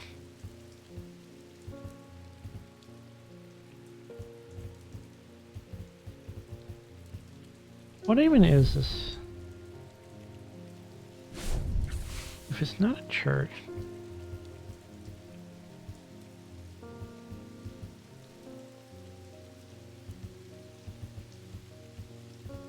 Let's see.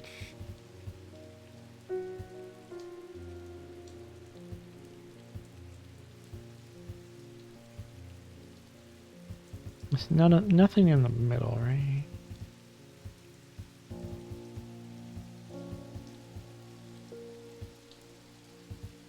It could be here. Hold on. If... But no, there's no... It can't be there. Can't be there.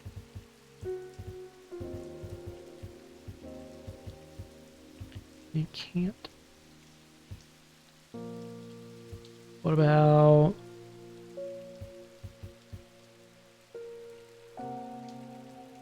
Church. Forest. Lakes. The T. Okay. What a terrible map. It must be here. Aha! Oh, I found it. I found it. Yay. The shed is actually a wooden summer house that looks out over... It's a wooden summer house. Okay. Looks out over the pond. But it's clear that it hasn't been used in some time. Thick brambles claw their way up and over one side of the structure, and ivy covers the rest in a mottled green cloak. I find what I'm looking for to the rear. Parts of the ivy have been torn away recently, revealing an amulet hanging from a rusted nail. Something else catches my eye as I reach for it. I notice that there is a Nundu pendant hanging next to it, almost completely hidden by the ivy. Oh, we found 2 of them! Ooh, okay.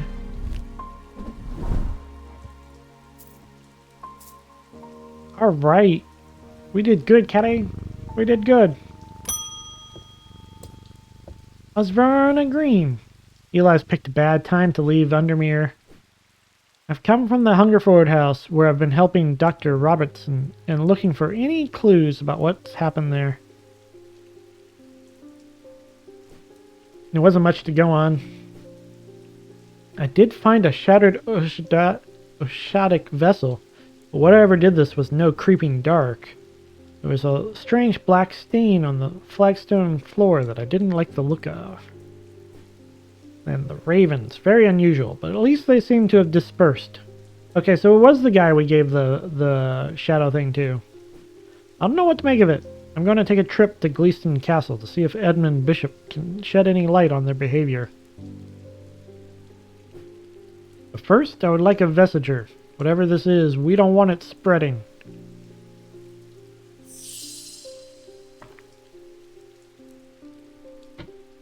Vestiger. Wouldn't we all like a vestiger? Welcome back. I had a hell of a time deciphering this map without you. But we did it. And we got these 2 items. Had to call my mom to find a nice soft fleece jacket. You stole your mom's jacket! Because it was in her room after her wearing it. Wow. I certainly have questions. He stole mine. Well, you know, it was a soft, warm jacket. What were you expecting? What were you expecting? This was guaranteed to happen. If you didn't want your jacket stolen, it wouldn't be so warm and aloe smelly. A vestiger can be used to prevent the spread of disease and pestilence. Among other oddities, flames burn pale blue in their presence. I haven't seen you wear it in a while because it's in your room. Okay. Flames. Do we have flames? We do have flames. Oh, we can move these candles around. Okay. So we just gotta... Oh. Wait, it's one of these 2.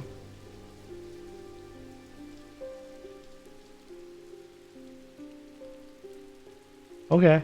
Let's... Probably this one. Yeah. Yeah. Okay, this is a vestiger. It prevents the spread of disease. Good luck.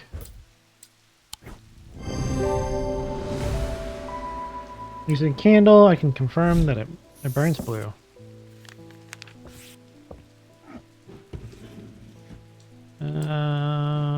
Put it over here. We're closed. We've ended the day. Good job. 2 days earlier, the rider and his fellow adventurer were deep underground, exploring the tunnels below the Kirkhead Tower, where they made a discovery. The elation at their find would soon turn to horror. They found Aloe's fleece jacket. Couldn't find it because it was in a deep underground ruins. This won't ever not be funny for me. Ooh. E. After a disagreement between two houses, I was buried behind a lock and key.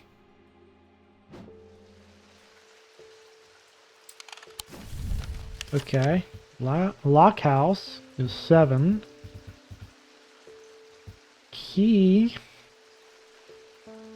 Keystone Manor is 13. Buried between them would be here, right? Yeah. A large flat slab of granite marks the otherwise empty field and bears an inscription. On this spot in the year 1813, Arthur Key did shoot and kill the beloved horse of Wellington Lock. Oh no! Buried at the foot of the slab, I find an unlocked chest containing a handful of legal documents, as well as a pistol and another item that catches my attention. Oh, we have a pistol. Or whatever this is, I guess. No, I guess we'll just take this. Sure, fine. Not the pistol.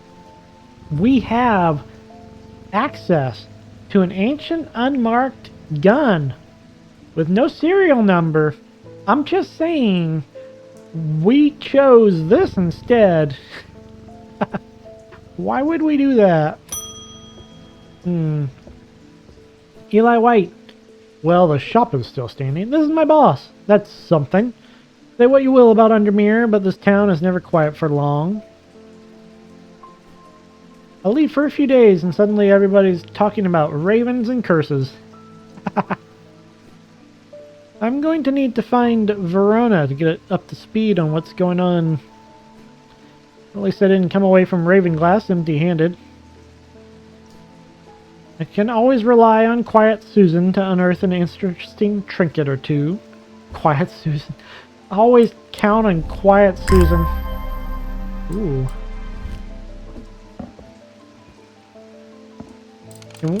That was the Greymere castle?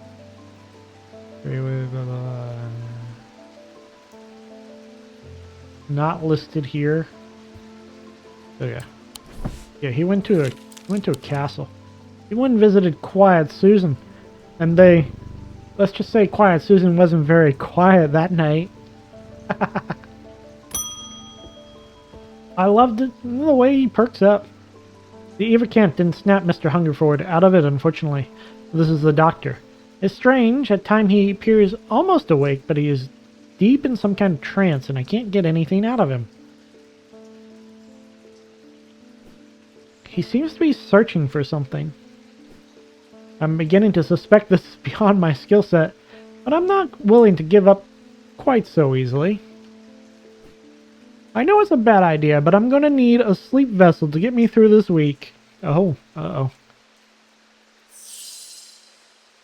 Things usually turn out badly when they start off with, I know this is a bad idea, but... Sleep vessel. The 6 points of a sleep vessel are said to represent the 6 thaumic disciplines. Selenic, Dradic, Noctic, Diurnic, Wixic, and Mentic. They help people to stay awake beyond any natural limits by storing their fatigue. Over time and repeated use, they become more and more difficult to handle, as though the undreamed nightmares within are beginning to seep out. Yeah, that sounds like a bad plan.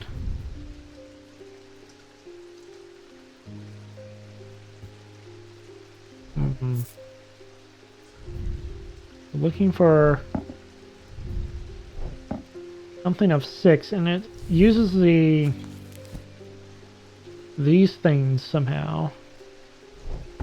Great. 6 points of a sleep vessel are said to represent them. Okay. And I don't think we have anything off to the sides, right? Oh, we have this off to the side. Let's make sure it's in view. Okay. This could also be the sleep vessel. The 6 points. Rusted with blood, though. Bet it was a bad idea. This is good? I don't think it is. What about this? Seems to make my hair stand up. No. Oh, this one's also a 6-pointer. A sense of crackling energy flickers in the depths of my mind. Now this one has protections. This is a protection symbol and another that. Insanity. Protection from insanity? Actually it could be.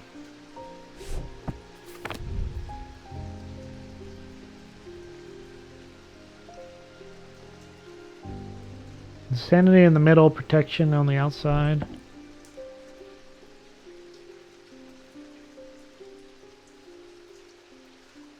Not going to be any of those. So our 3 options are this, and that necklace.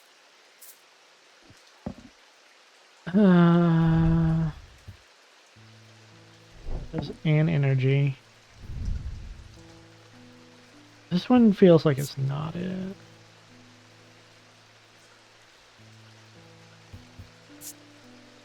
Sniff it.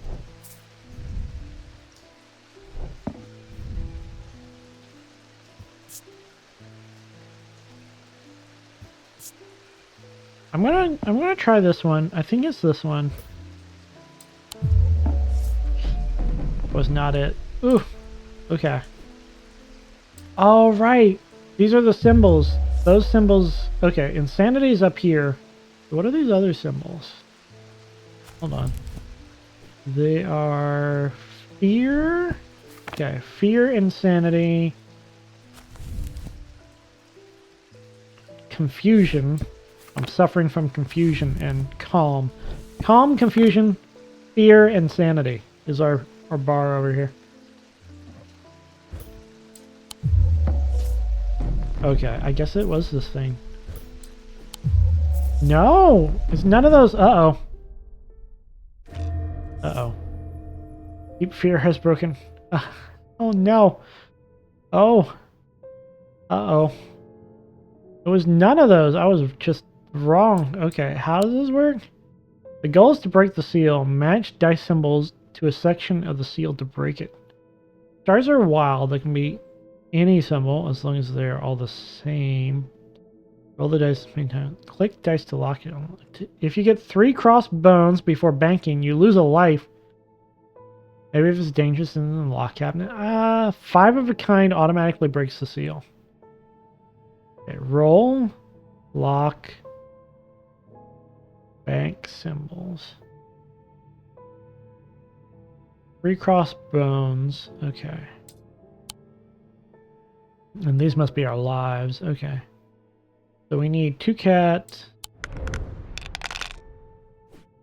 Sure. Click a segment of the seal to...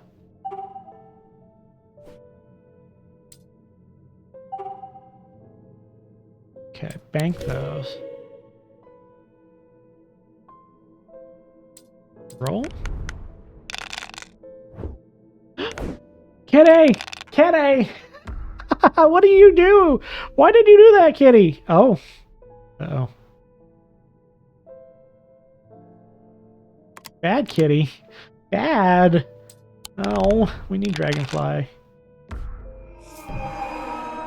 Break the seal before it breaks your mind.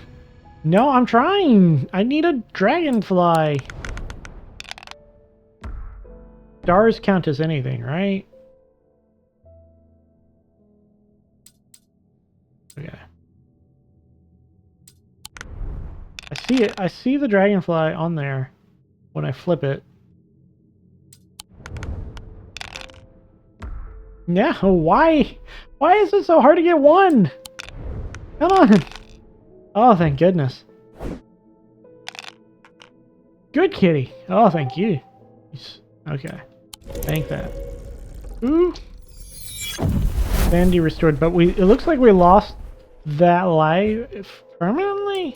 Or maybe for the day. We end back up here. Okay. Let's not do that again.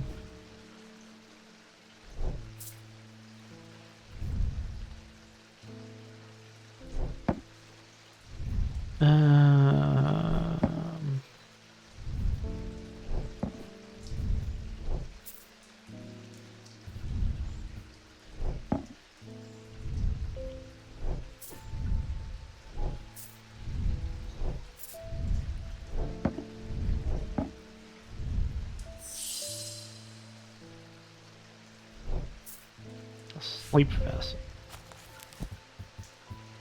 Sleep vessel. 6 points of the sleep vessel. Yes, a plan.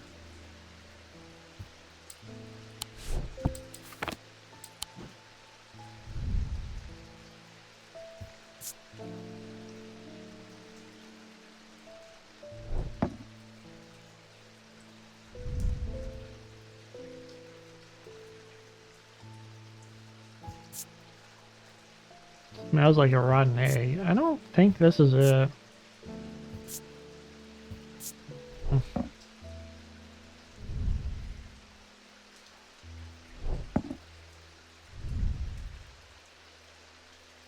Freaking floating stone taunting me.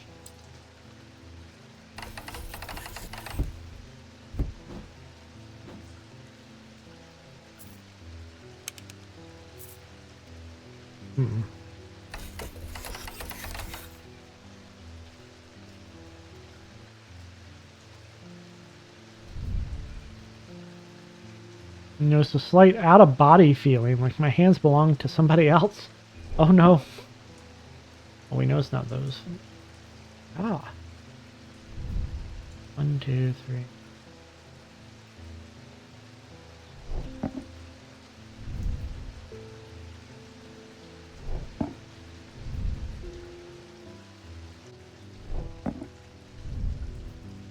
These can't be. This is definitely not. This definitely not. This definitely not. 1, 2, 3. I think we can...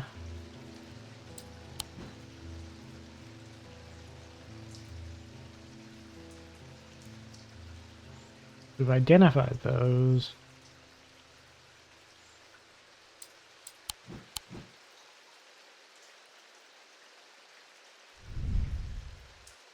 This is 4 points.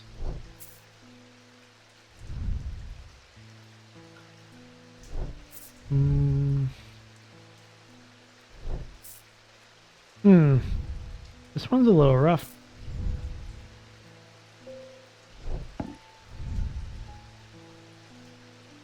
Pulsating power like a beating heart. Great. No. Is it just this thing? Wish you could rotate it.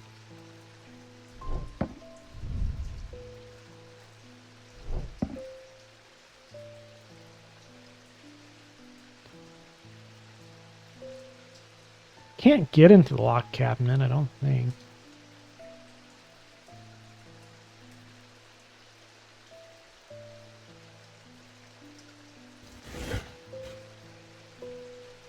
Can I use any of these objects? Find out what another object.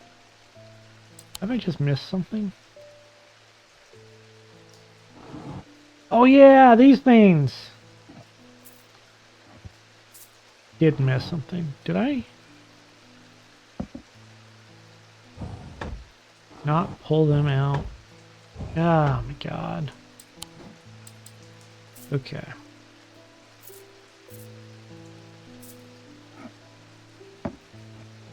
I don't know what to do with that. Okay. It's going to probably be this. There's a darkness to it, as if it holds untold fears inside. Yeah, that sounds about right. The nightmares, right? Here, take this freaking sleep vessel. Like a tile that fits in the empty slot on the board. Oh, yeah. You're right. There are some empty slots, huh?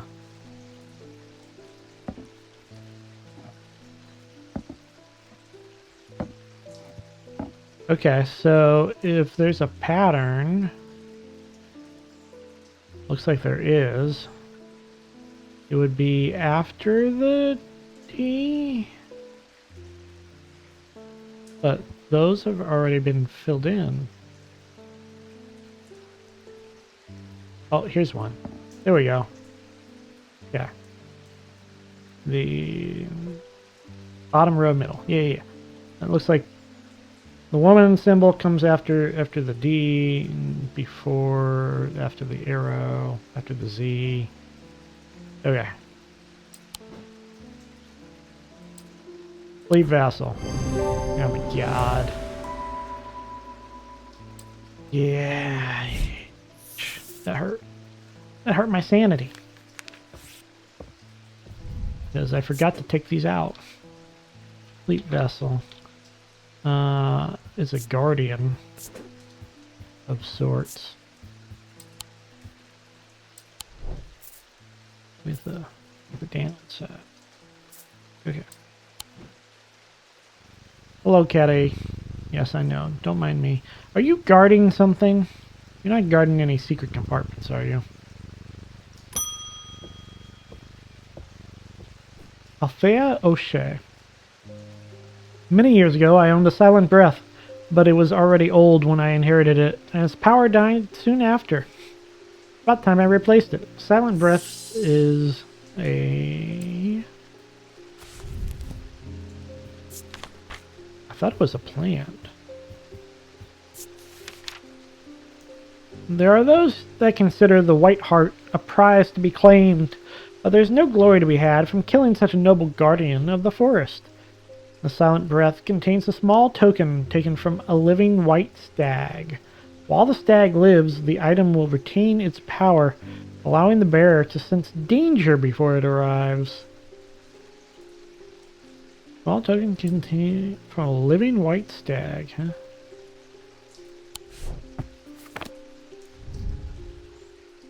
Sense danger before it arrives. Well, here you go. No! Been duped. Okay. I guess that would have been too easy. Small token taken from a living white stag. Okay. You can sense danger. Seems to make the hair... Oh, this is probably it. Hair stand up on the back of my neck. Yeah, you can sense danger.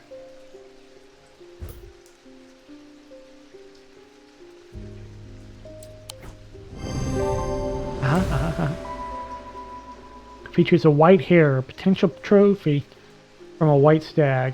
On closer inspection, my senses come alive. Your other senses too? The Elva Stone.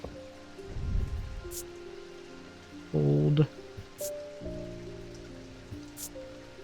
Nope. Okay.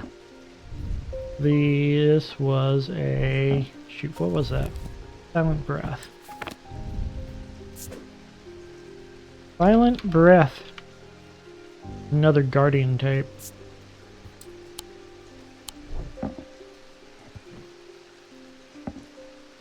That's not the right color.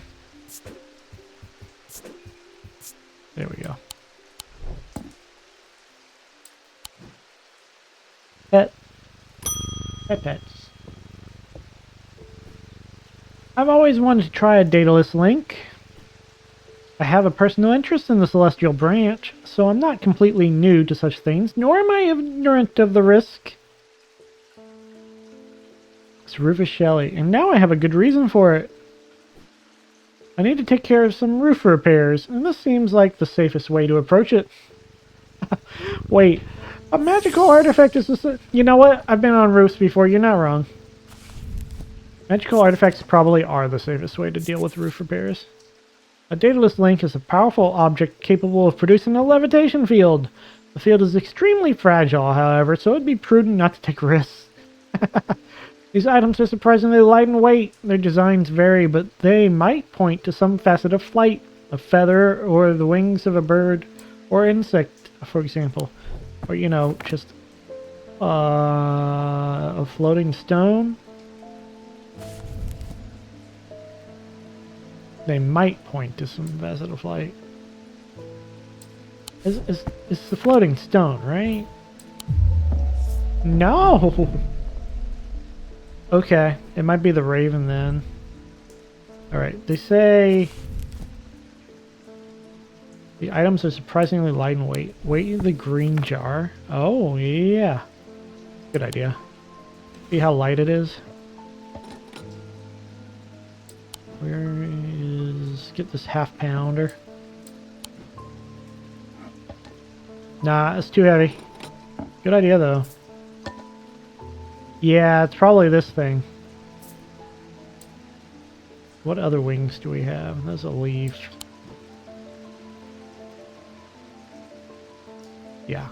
Okay, I guess it's the raven.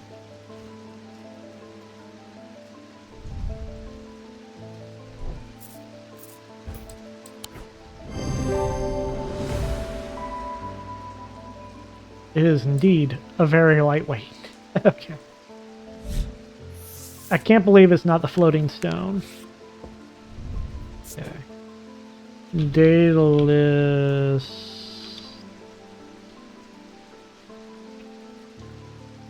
I don't know how to spell that. Daedalus. Like, it is a floating friend. Power flight.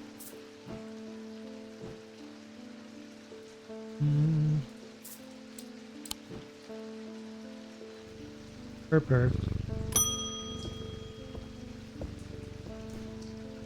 The ravens are back, I see. Looks like it's going to be worse this time. After speaking to Verona, I've come to extend an open invitation to visit Gleeston Castle. My family has lived there for generations, and I know there are artifacts that would be of use to you, gathering dust in hidden corners. Oh, go explore a castle. All I ask is that you stay out of the South Tower and the master bedroom.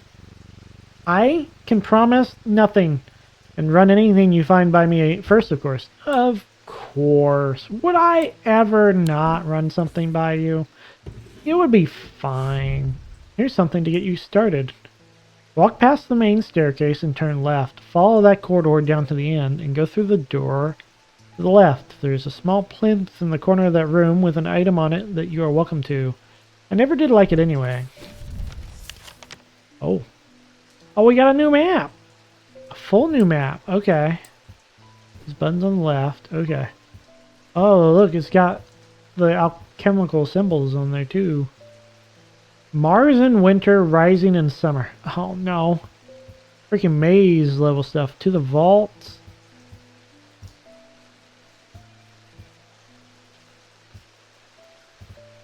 Do these... Okay. So, walk past the main staircase and turn left. Go to the end and go left. Okay. Grand hallway. Wait. Walk past the main staircase. Huh? This is the entrance, right? Ground floor. Which one? There's so many staircases. Okay, you walk past the thing and turn left. And go down this corridor and do that? Follow that corridor down to the end. Because it, oh, this, okay, so this spot. Okay, whew. And you don't even have to draft these rooms. Oh, I can't escape. Oh, you're right. I didn't even consider that. A plinth is not hard to spot in the corner of the room, next to a small writing desk. A glass jar houses the object mentioned in Edmund's note. As I gather the item and turn to leave, my eye is drawn to a green book on the desk. The author's name is of particular interest. I pick it up and find Edmund on my way out, who encourages me to take it with me. I try to insist on paying for it at least, but he won't entertain the idea. Gemstones. That's a cool thing. Okay. Gemstones and their Thaumic Properties by Eli White. Oh, that's my boss, my mentor. Amethyst, diurnic, yellow or orange, sometimes contains impurities. The Sunstone, fire and light, heat and life. Amethyst, Wixic, purple, stone of containment. Aquamarine Draidic, pale blue or turquoise, a stone of water. Bloodstone is Wixic, dark green or black with flecks of red. The dark stone for dark purposes. Iolite, diurnic, dark bluish purple, a calming stone of peace and safety. Jade, Draidic, green, a stone of earth and nature. Cyanite is Mentic blue, an anchor between body and mind. Malachite is Mentic as well, dark green, striated. The fourth eye, a stone of sight. Moonstone, Selenic, early opalescent, usually pink or off-white. Stone of protection and enveloping night. Obsidian is Draidic, black volcanic glass, a stone of fire and fury. Onyx, Noctic, black, striated, a stone of the night and darkness. There are some who fear it and some who are seduced by it.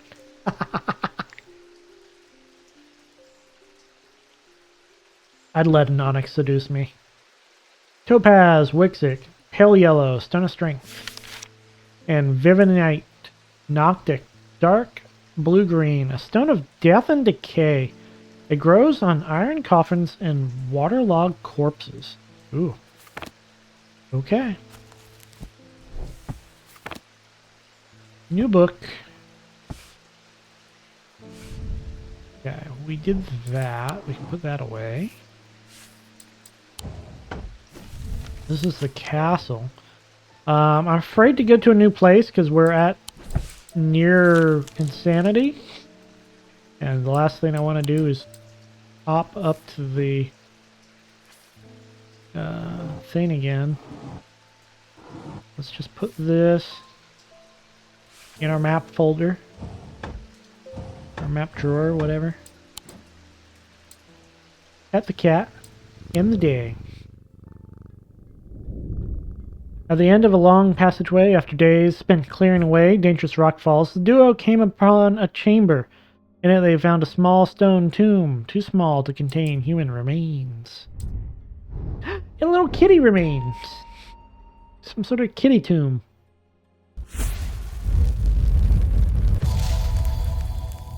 No, no, it's another house.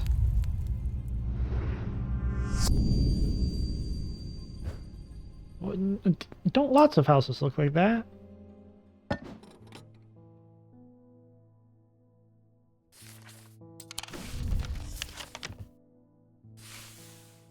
Oh. Okay. Any room can be a kitty tomb if I break up the doorway behind you. No! Don't do that! What am I looking for?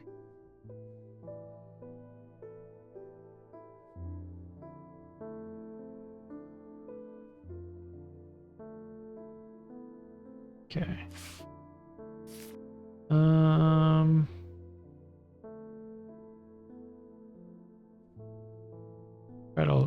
Try to find it without that. I think. Oh, I bet you it's not a house, it's a section. We're looking at the full white. No, we're not looking at the house. Okay.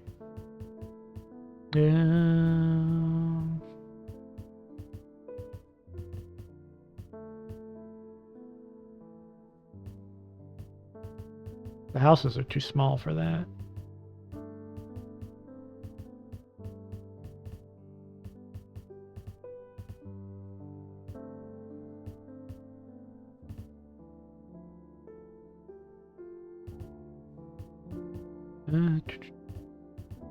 Where are you?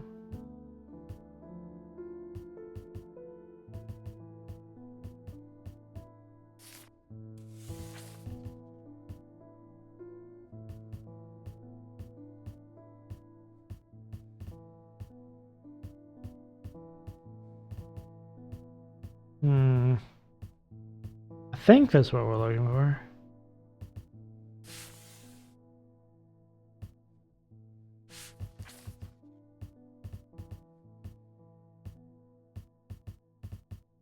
I'm doing a classic search.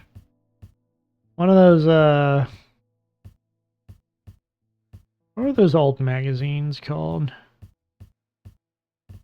Those old puzzle magazine highlights or something like that.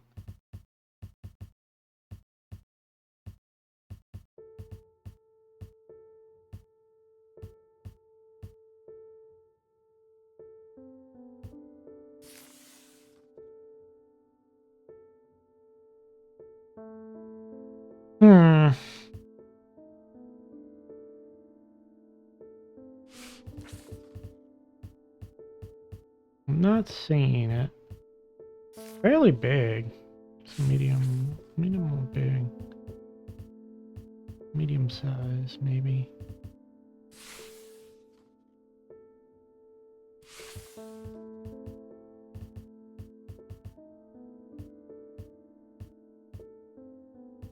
I don't know.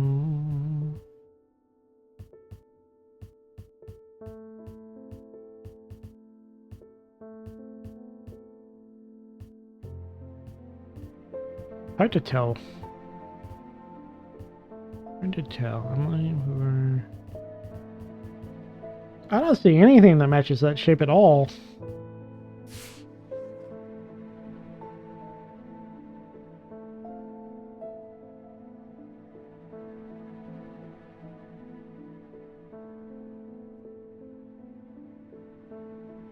Okay, I gotta a bit of a sweep here. The compass.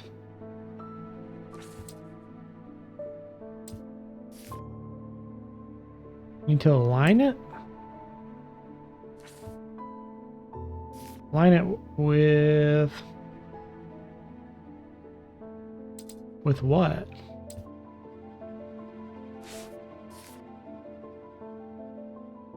This compass? You can rotate it? Can you rotate to the compass? This compass up here? Top left? The hole is pointing there. I can't turn it. Can I? No, I can't turn this thing. Oh, I can change maps. Shoot. It's not even in the town. Ah, there's a building in here. There's a room in here. Almost certainly. It's this room right here. Ah. Okay. Yeah. Portrait of some dead lord eyes me suspiciously as I enter the room and start absent-mindedly opening drawers. The room is cold and austere, and I'm about to leave when I spot a crate under the chest drawers. This could be something. Oh, hello. I would like to ask you many questions. I need these plants out. Okay. Whew. The latter time, moon goddess, my beloved. Not sure about this fog today. It's an eerie atmosphere out there, especially with those damn ravens back again. Oh, they're about to strike again.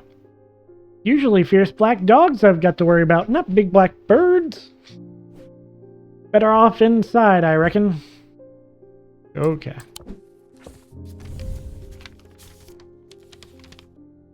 The triangle has intrigued me ever since I first heard about it as a young boy. What caused the pine trees to grow like that? Did someone plant them? I know you'll have at least have heard of it, but did you know this? I calculated the exact center point, and there's a small clearing there. It can't be a coincidence. What's more, there is a certain energy about it, not entirely welcoming either. I wonder if you might look for yourself? Thomas Pope and Hamish. Now, we've met some of these people at this point. I just don't remember any of them.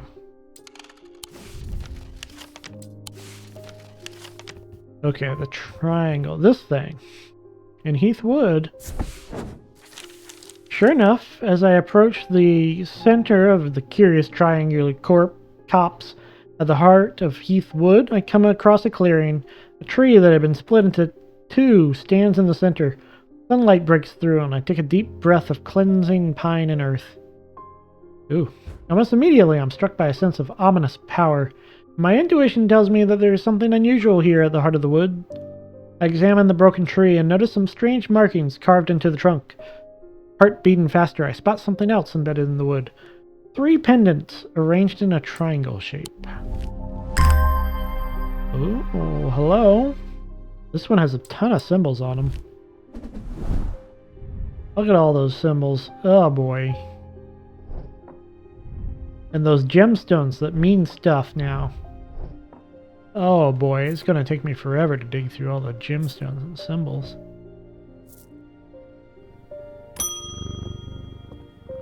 Gus Foley. Been many years since I performed the rite of the red knives, but I can still remember every step. Red knives? Why are they red? Whose blood? I'd do it one more time before I die if I could only get my hands on an Onford spire. I tried that place in Arnside, and they sent me here. An Orford spire. Okay.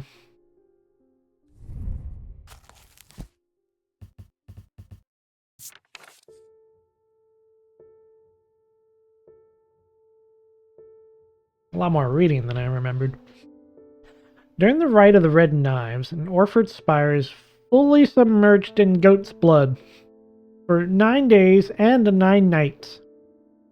When performed correctly, the rite is said to impart vitality and clarity of thought, although perhaps not for the goat.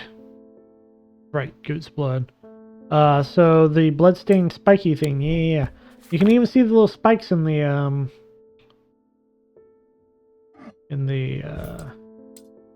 cauldron of blood.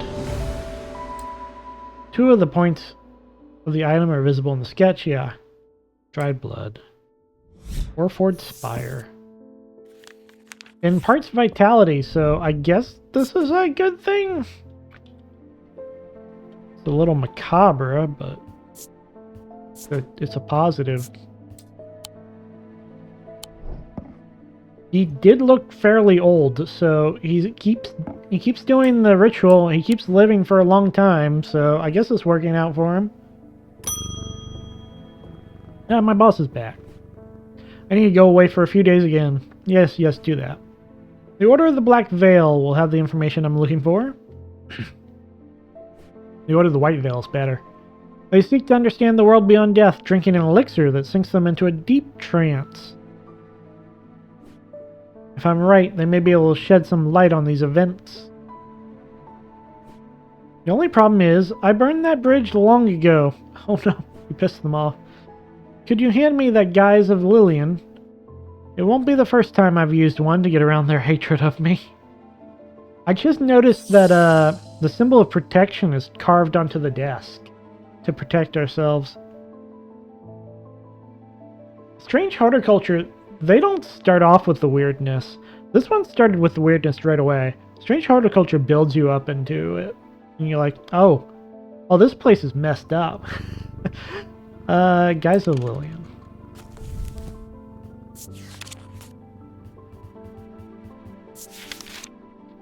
These items can allow the bearer to pass unrecognized. If used for any length of time, the wielder can begin to lose their sense of self. The remains of bygone creatures have been used in thaumaturgy for centuries, from petrified teeth and bones to trilobites, ammonites, and devil's toenails. A Guise of Lillian is one such item that makes use of this ancient source of power. Okay, I think that's this thing, because when you touch it, you get an out-of-body feeling, like your hands belong to somebody else. So I think it's this. Yeah. My hands belong to somebody else. Ammonite, yeah. Guise of Llewellyn.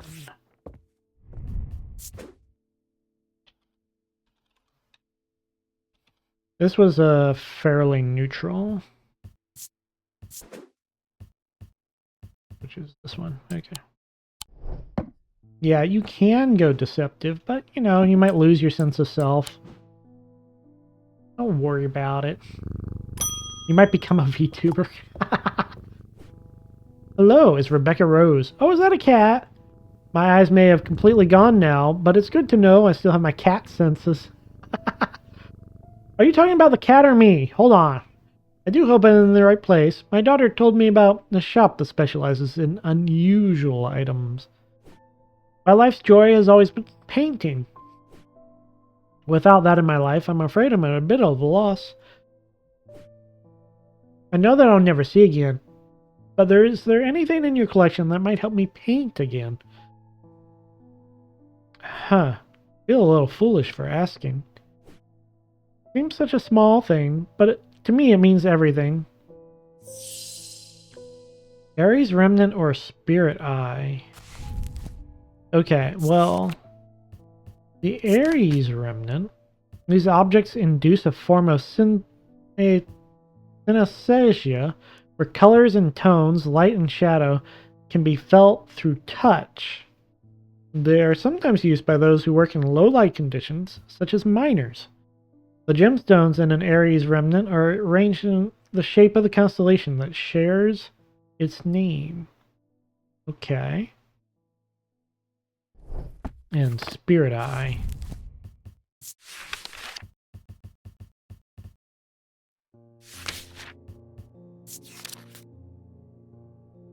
There are some who stay away from spirit eyes, believing them to be a window into a world that should not be seen. And others who deride their fear as nothing more than superstition.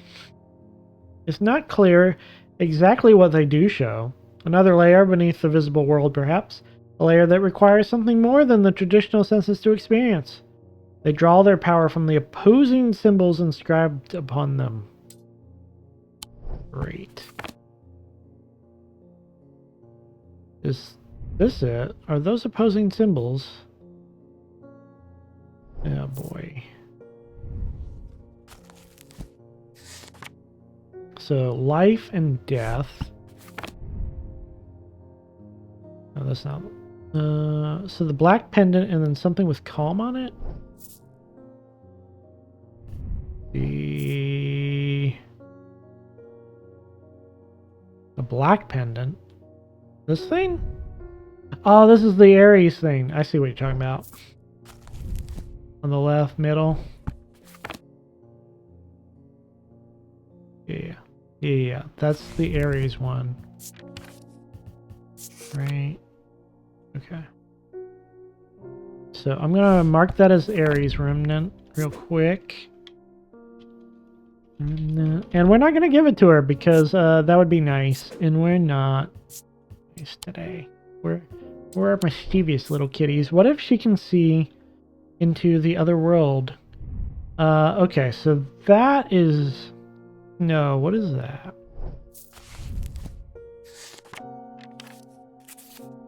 Right, that's snow. And the other side, like a tree branch. Hail. Snow and hail. And thunder. Now this is some sort of weather thing. That's thunder, that's snow, that's hail. Those are some of the other weathers. Okay, that's not what we're looking for. That's not what we're looking for.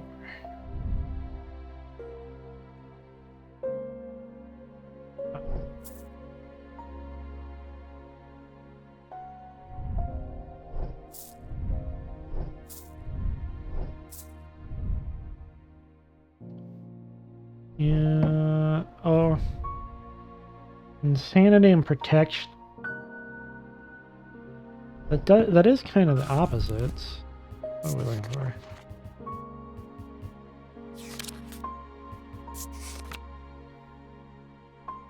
Fear. No.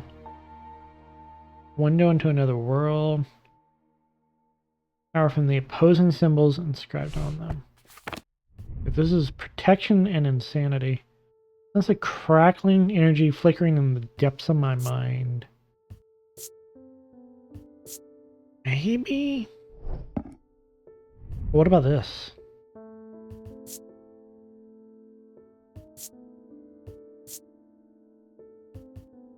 No, it's just... What is that symbol, though?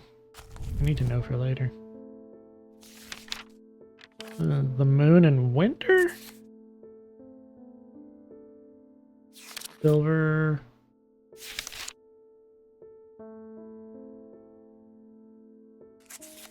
Yeah, this is some sort of winter thing. It might be this then. There's nothing else carved in with symbols, right?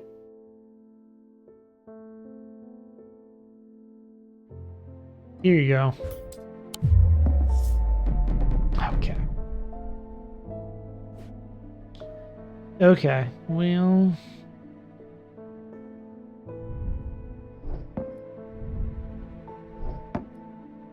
I should check those gemstones. Let's see. Beard eye. And the opposing symbols inscribed upon them. It must be inscribed. Whatever the symbols are, it is inscribed on there. And if it's not inscribed, it's no good.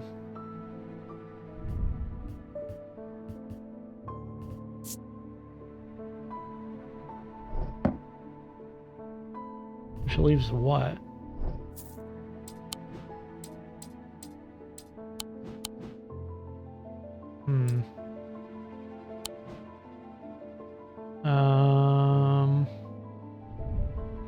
That's got nothing. That doesn't have anything.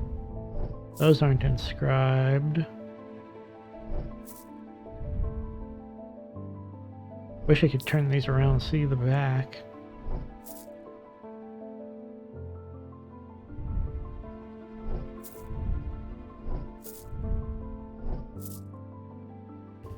Are there any other inscriptions?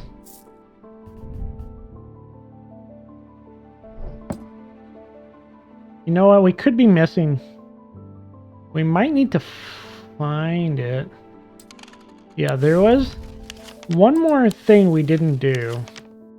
Mars in winter, rising in summer. We didn't do that. We didn't check some of this stuff. Like Mars in winter, rising in the summer. So, for instance, Mars is okay. That symbol. Mars in winter. That symbol.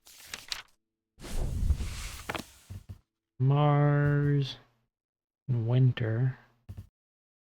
Have a winter symbol around here?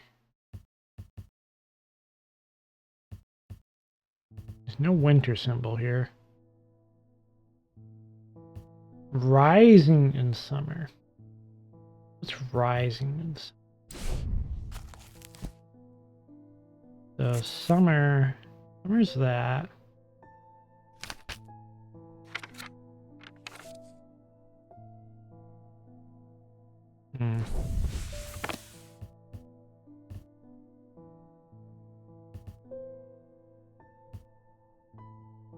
Second floor of the Mars room?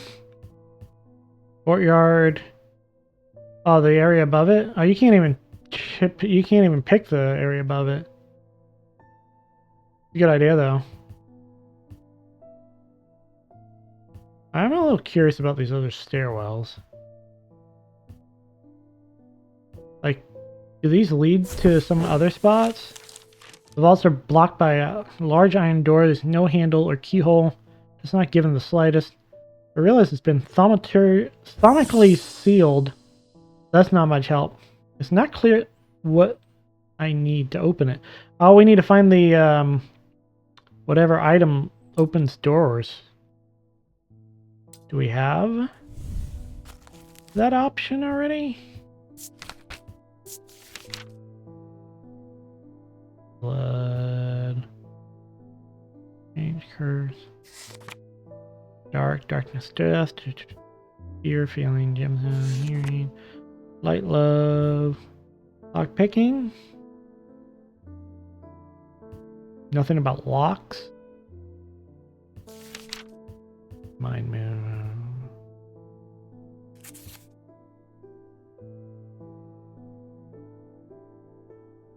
Cruise. That's it. No. We might not have what we need to open that up. Okay. Unfortunate. Unfortunate. Okay. So let's just check the courtyard. There's no reason. Okay.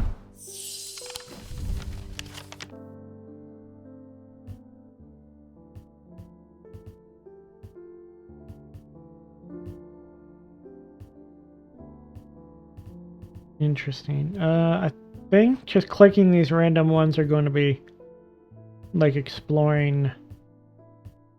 We should check the library though.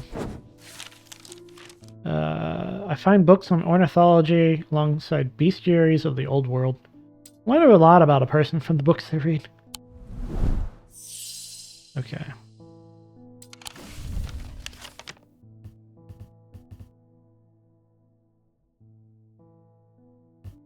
Do kind of want to go upstairs, but I don't know if that's going to work at all. No. Yeah, that's just wasting my time. Okay. So let me check. Pinkish, black gemstone, orange gem. I don't think it's there. I'm really surprised about this. We tried this. Okay.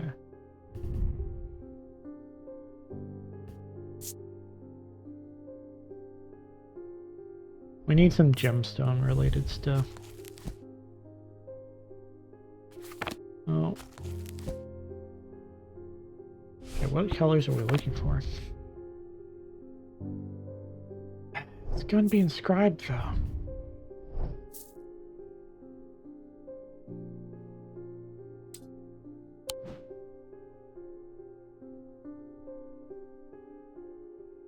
Maybe we need to open up something at this point.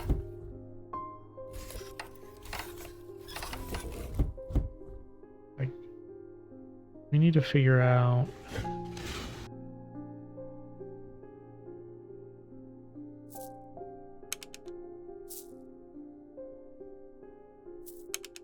No.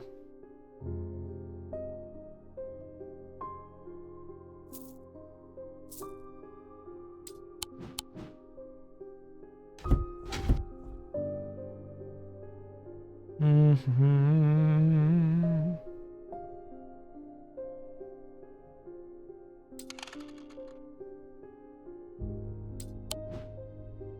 It's a little early for us to solve a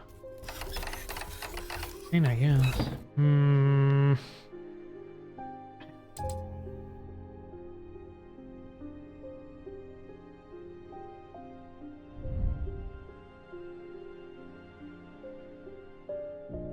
Did I try the weather one? No, but you know what? Nah, it's a weather. Yeah, these runes are the different weathers. It's snow, that's hail. That's rain and stuff. Alright, I'm gonna grab a small hint. I should choose. That's not a hint. That's not a hint. I'm not sure I have what I need. I should look through my letters and notes and see it. Yeah, I missed something. I need to review my letters and notes until I find it. We don't have it. We need to discover it. Okay. Rebecca's eyesight deteriorated very quickly several years ago, and now she is just barely able to distinguish dark and light. This affliction has robbed her of the thing that brought her the most joy in this world, painting.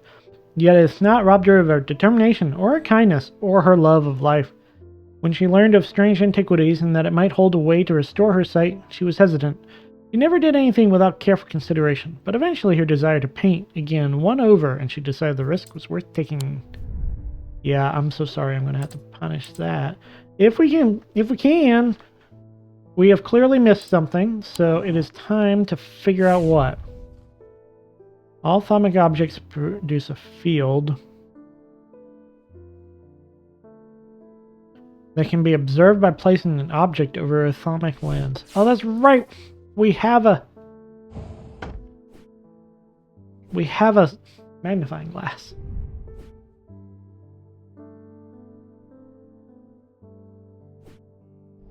I completely forgot about the magnifying glass. Okay.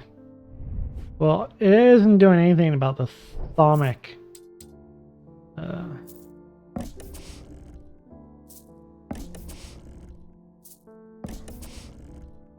Oh, maybe I need to put objects of protection right there.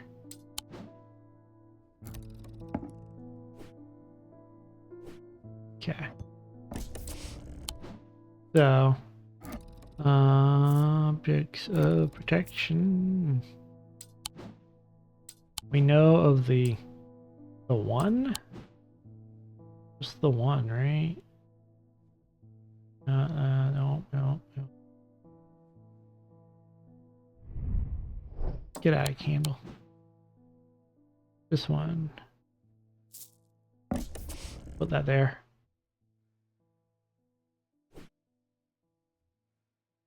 Okay. Let me review my notes. Oh, we got that. Got a check mark on it. Check. No, we checked all those. I stored a couple of items in the cellar of the wine merchant next door. Oh, I didn't do this. I forgot to do that. Oh no. The first thing we were told. Strange antiquities. Okay, wine merchant next door. Presumably right here. The proprietor and Mrs. Crammore begrudgingly grants me access to the cellar when I explain that I'm from Strange Antiquities next door. Yes, well, take the lot of them out of here, would you? I can't say no to Eli after all he's done for me, but I don't like the thought of those unnaturals in my cellar. God dang it. Can't believe I forgot. My boss keeps telling me what to do and I keep ignoring him. Oh no. Okay, so there's a couple of well, it's probably this one, but let's make sure by checking those symbols.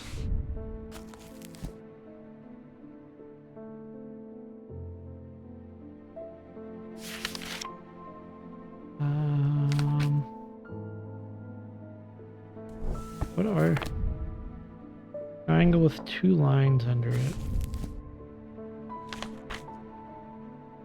Cold and hot? No. Circle with two lines above it. Heat. Yes, cold and heat. Okay. It's this. Here you go. Oh my god. Okay. The Malachite gemstone hints at their ability to see a world beyond ours. Ah, yeah. Of course, the Malachite gemstone. Shit. Spirit Eye. Not a great plan.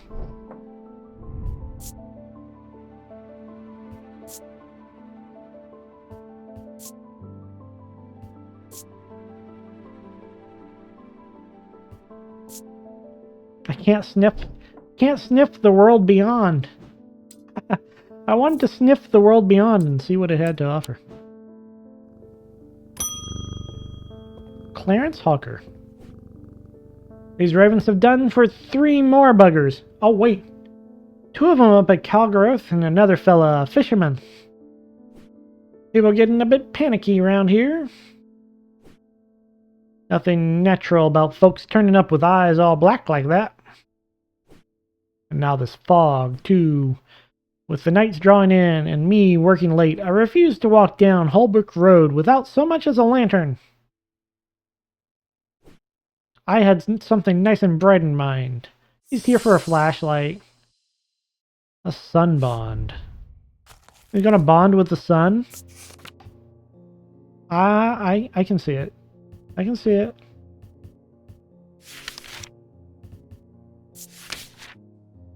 Small and lightweight, designed to be carried discreetly, made of a non-precious metal and some kind, non-precious metal, housing a gemstone of light. They carry the warmth and the light of the sun, a brightness that can pierce the darkest gloom. Okay. Lightweight, non-precious metal, gemstone of light. I'm going to check my gemstones real quick. Okay. Sunstone, amber. Okay. Fire, light. Yes. So, this thing? Orange gemstone. Orange is... that was bronze. Bronze is not particularly special. Okay, here you go. Sun bond. Yay! Amber, bronze. Closer inspection reveals it's strangely warm. I didn't go that far. I need to go farther. And go deeper. Sun bond. It's pretty neutral. It's a neutral boy. Feels a little warmer than I would expect. Don't we all?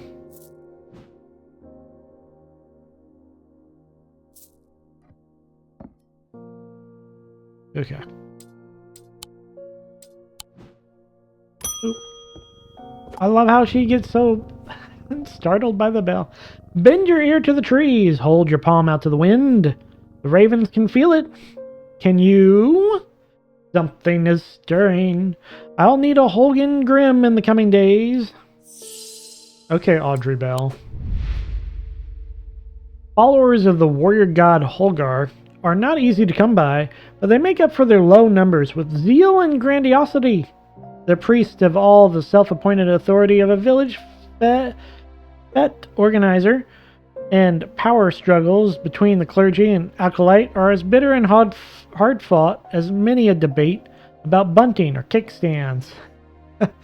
Audrey has strong opinions about death and the afterlife, perhaps forgetting that the god she follows is best known for sending thousands of people reluctantly to it, but had very little to say about its substance. Huh. This is the cult I'm joining this time, is that it? I always seem to end up joining a cult. Don't worry about it. It's completely natural. Various rituals relating to death. The sacraments to ask for his protection. Wolfsong's truth to seek his judgment, and path of the warrior to help the dead find their way. Protection, truth, and warrior?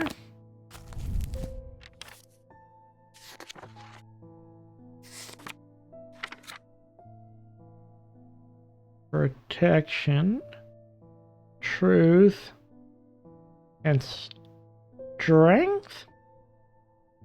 Are these the 3 symbols we're looking for? Oh, here's another protection one. Hold on.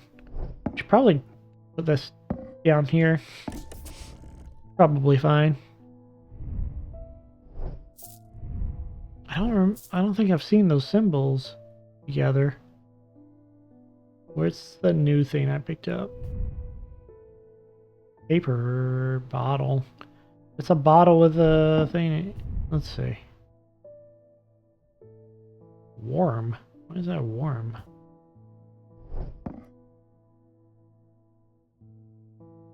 Oh, wait. Wait. Maybe it's these 3 stones. Hold on. Protection, Truth, and Warrior. Pinkish, orange, and black. Like the onyx or something is fiery.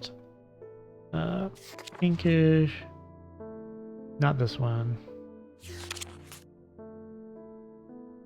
No. Yeah, Stone of Fire and Fury. Protection. And orange. Did I miss the orange?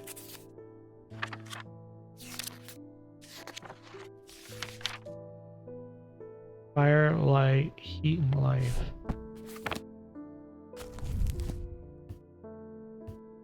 Protection, truth, and warrior.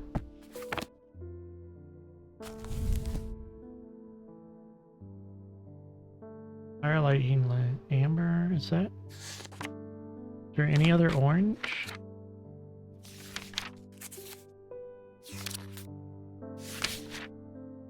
Pale yellow.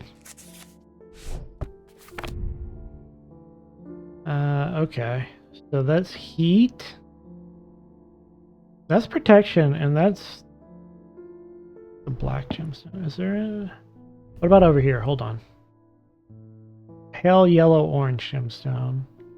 A black gemstone, and a dark green gemstone. Pale yellow. Strength. Right, it was pale yellow, right? Pale yellow, black, and fury. Stone of Sight. That's not the one we're looking for. This isn't it. Might be my first. Might be this one.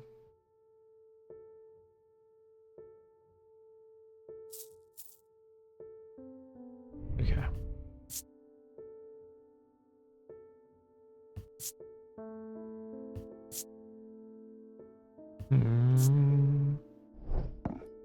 I think this is my best bet.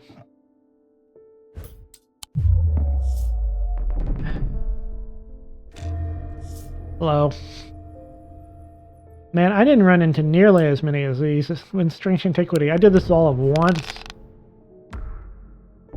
Okay. Let's go with...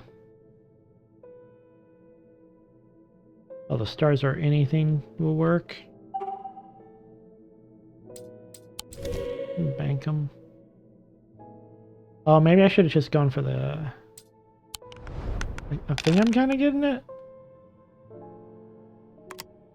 I lock the cats.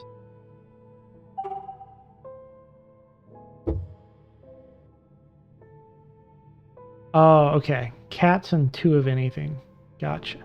Gotcha. Okay, so the stars are over here. They're saying I can have anything. I have 2 cats. I'm going to keep rolling because I need a pair of something.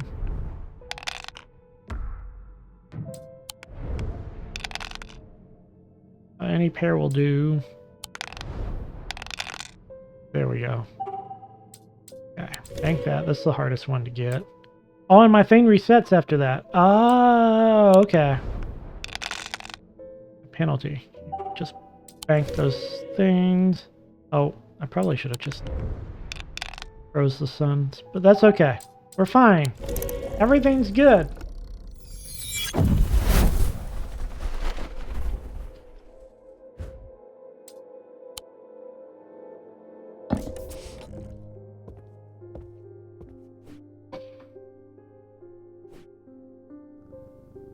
Okay.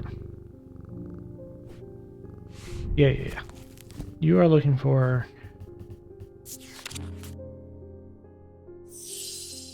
Eerie creations are worn. Okay, it's a mask. You can see the horns. Oh. Is it just this thing? A dark blue-green gemstone. Lamau. You could see it the whole time. Blue-green.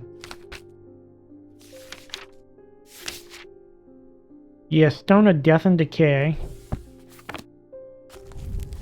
Okay. Yeah, no, I was looking at the wrong. It's just right here. It was right here. Ah.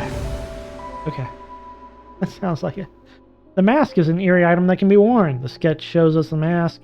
Using the index, we can find a sketch of Holgar, to whom the mask bears a striking resemblance. Oh, we can? Holgen Grim. Hold on, I want to check that out. Holgen Grim. Pretty neutral, I guess.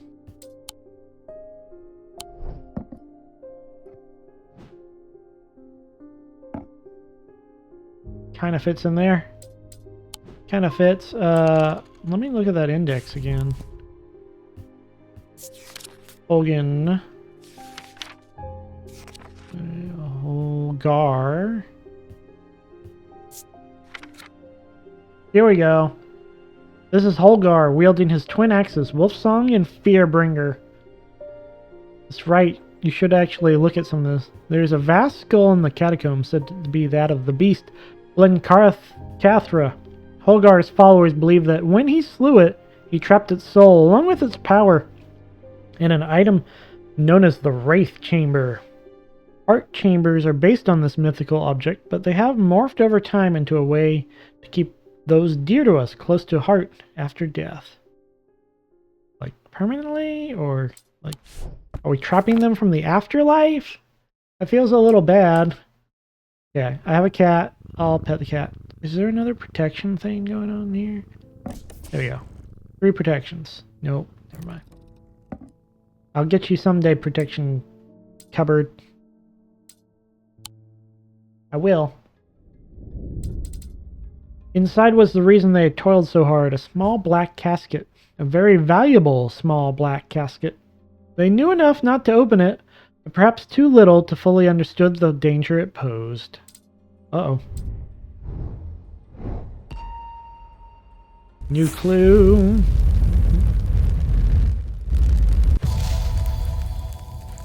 Steps. Up the steps, left, then left again. Second on the right is where I spend each night.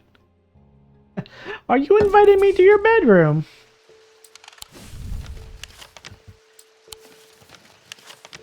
Up the steps.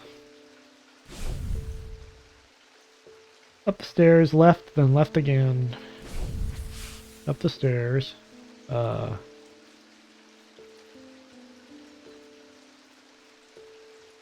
Up which stairs? Up these stairs, left, then left again. Second on the right. 1, 2, this one. Up these stairs, go left, go left.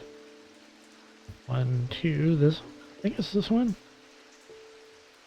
Up the stairs. Left. That doesn't make any sense.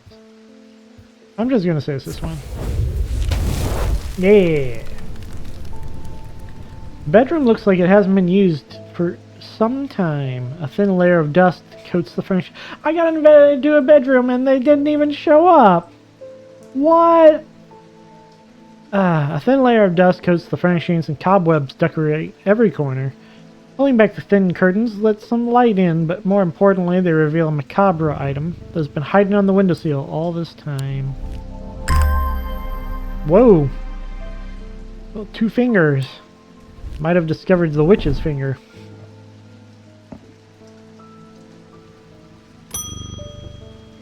Elena Appleton. I can never get any peace in my house. When am I to find time to do my writing? I've tried beeswax, but that makes my ears sore, and besides I can still hear the shouting and banging at all hours. What is going on in your house? I heard you might be able to help me. Maybe. St. John's Anvil.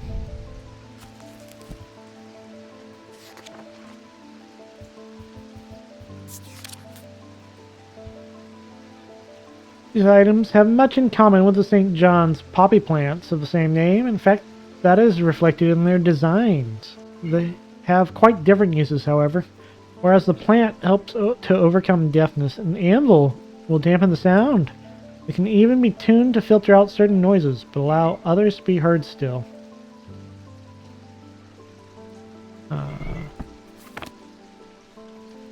Is it? Not this. This isn't an option. These aren't options. Maybe it's this?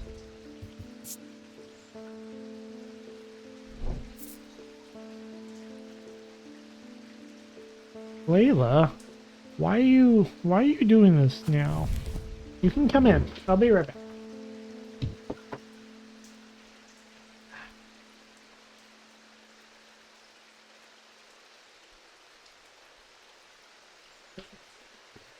Kitty, kitty, kitty.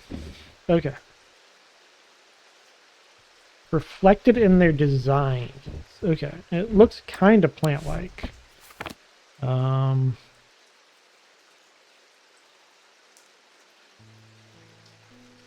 Oh wait, what's that symbol? Exactly. Not poison. Oil. No wait, it's a looks like a cross. Vinegar. I think this is just a bottle of vinegar. This is just a bottle of vinegar.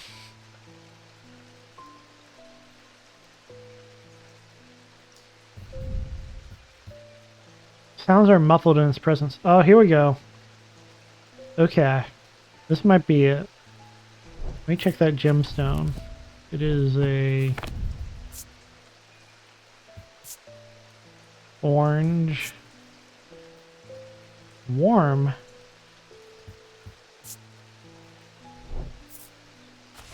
Orange is the heat and the light, right? This one. Sunstone. Heat, life. Okay. Does heat play into this? St. John's poppy. Reflected in the design.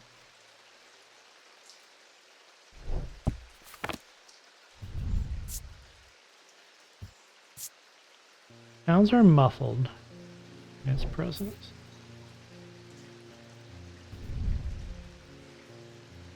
Doesn't smell that bad.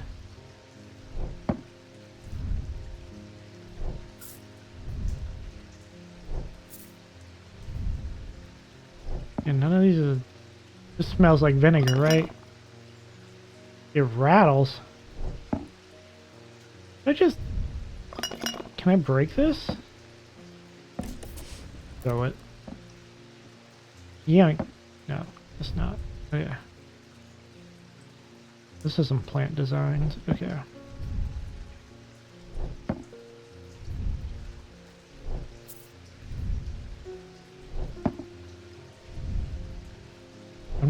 I'm holding all these things up to my ear and going, does this muffle sound? Does this muffle sound? Like rotten egg. Yeah, I think it's the thing. We already know what this is, but I haven't put it away yet. Okay, well this is the only one that muffles sound, so... Yeah, it's a little weird. The leaves in the design are similar to the leaves of the sketch. Oh, I was looking at the petals. I wasn't looking at the leaves.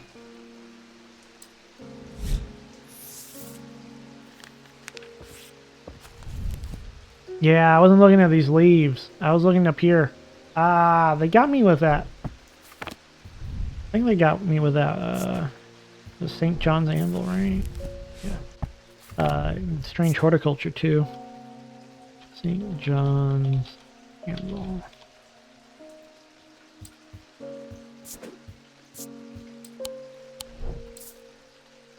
Keep never looking at the leaves. We're running out of space in our background spot. Oh, here's a neutral room. Ooh, getting cramped. Getting cramped, huh, kitty? Oh, who's this? Barden Potter. You must be the thaumaturge's apprentice. I bet he's a hard man to work under. He's helped me out more than once in the past, though. And speaking of the past, my eye has been aching again lately. Well, that can't be a good sign. I'd be willing to make you a fair trade for an Elva stone if you have one. This hard-boiled detective guy. Who's bearing Barton Potter, the relic hunter. Intelligent, affable, heroic. These are the words that Barton Potter would use to describe himself. Irresponsible, impulsive, and foolhardy are some of the more tasteful terms that those who have dealt with him might use. One thing is not in dispute. He knows how to track down objects, and he certainly knows their worth. He's also no coward, and he bears the scars to prove it.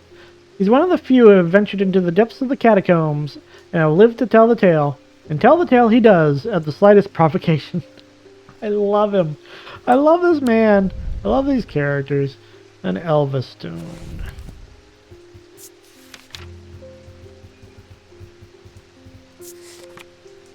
Oh, an ethereal key. Ooh. Hold on. The ethereal key is designed to be hidden from prying eyes. When activated by moving the object in a circular motion, he is revealed by its gemstone of light. These are rare items not generally known about outside of thaumic circles. Gemstones of the night power the concealment charm. Okay. So it has a gemstone of light and a gemstone of night. I need to keep an eye on that. Okay. Let me check that out immediately. Gemstone of the night is a... Oh. Okay. Amber is the gemstone of light. Night. Oh, enveloping night. Moonstone. So is it this thing here? Yeah, looks like it. Circular motion. Oh, excuse me. I'm going to go to a vault. Excuse me, sir. I'm busy. What? Ah, we found a key and everything. I mean, there's no keyhole, but we found a key and everything. Alright, well, ethereal key. I'm gonna write that down because that was amazing. I love it.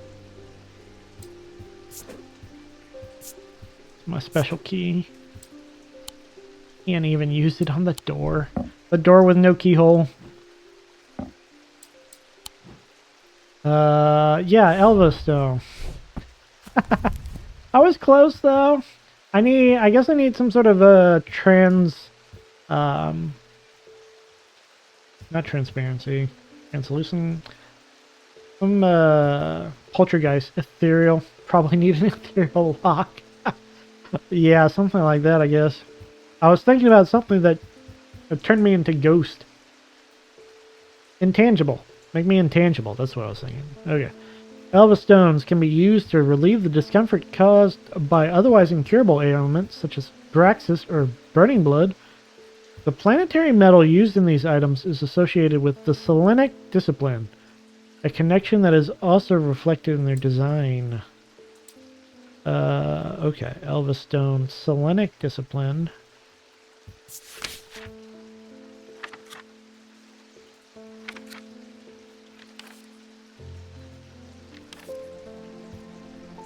Elva stone, Selenic totem. The moon stuff. Right.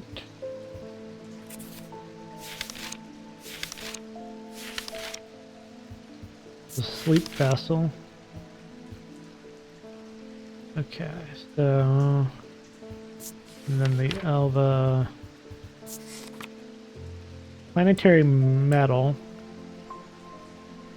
Planetary metal would be the moon metal. Right? Silver. So it's something to do with silver. And the moon. So this? Almost certainly.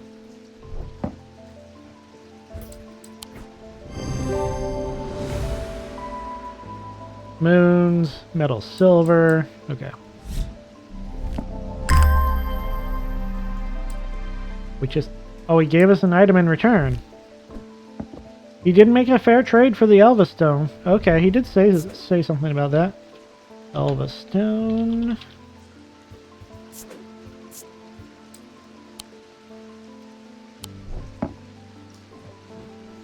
We don't have space for it over there. Space for it here. Okay. We got that thing. Okay. You're fine, kitty. You're fine. How's Verona? I've been doing some reading. See what you make of this. Oh, okay. What do I make of this? Ambra. These items cause mental fog. Cool. That fisherman they found yesterday, I've been up at Wyatt Beck. So I'm gonna see if I can find anything out there. Here I go again, sticking my nose in trouble because I don't seem to be able to listen to that part of me that says, go put the kettle on and let someone else deal with it for a change. It's always your problem. It's not someone else's problem. Always your problem. It's bloody-minded arrogance to follow that thought up with, but there isn't anyone else. And here we are, and here I am.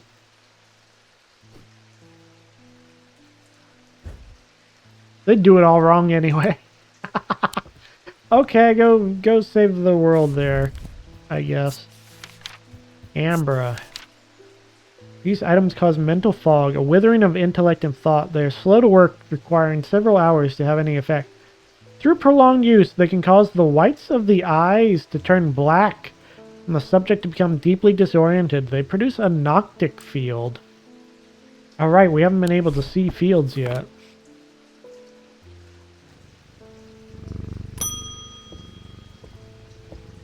Francis Mason. I've been wearing a pendant that I found in the library, and it does something to me. Maybe don't do that. Gives me an appetite for reading that I cannot control.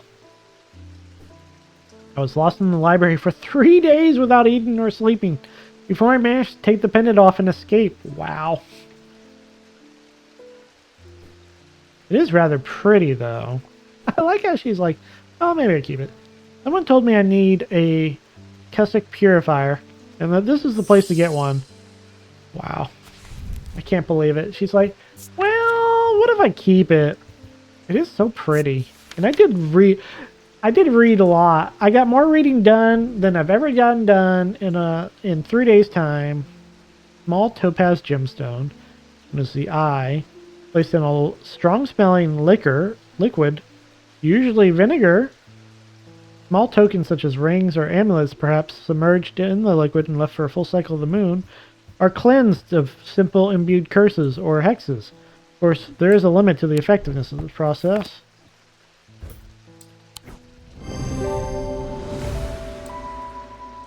Vinegar.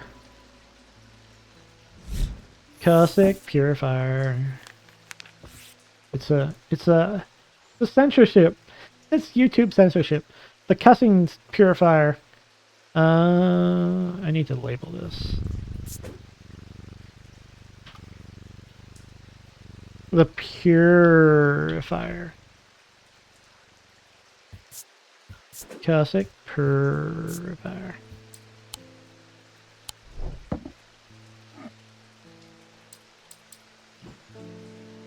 Go. Oh, new person. Simone Green. I've been working on something that you might find interesting.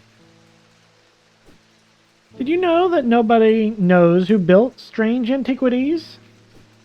It's very old. Perhaps the oldest building in Undermere, according to some accounts. Even Eli doesn't know all of its secrets. I've been decoding a journal that he's found. Oh. It's slow work, but I've made a bit of breakthrough recently.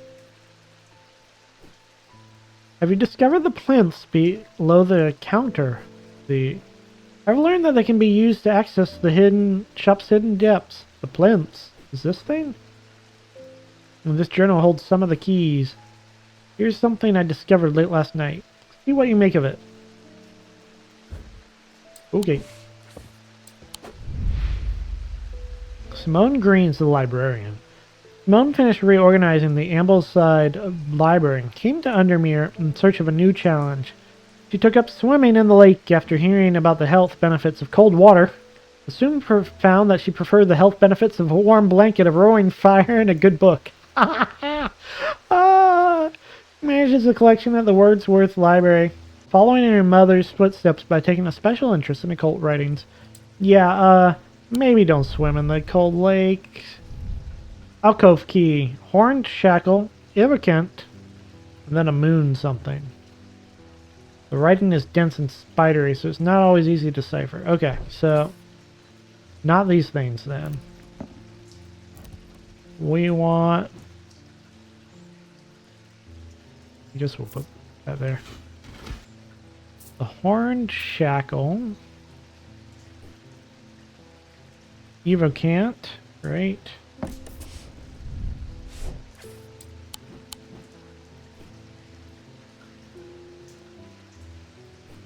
Horn shackle and some moon thing. There's a number of moon things. Here's a moon thing. Got this moon thing.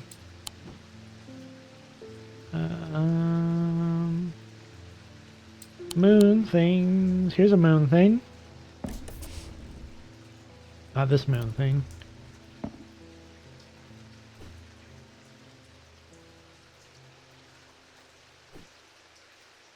What are the other moon things we need? We have going. There's a heart of something. Hellenic totem. This one. Hellenic totem. Oh, this thing. The owl. The owl's a moon thing. Oh, come back here. I said, please. Please. Aha! Oh, the doors have shut. What happened to the door? We've been teleported.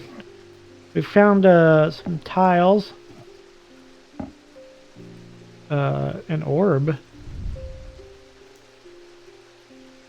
Green gemstone. Polished.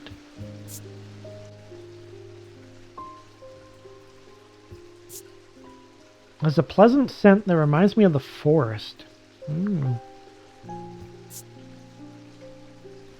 Just a little forest orb. Okay. And a cup.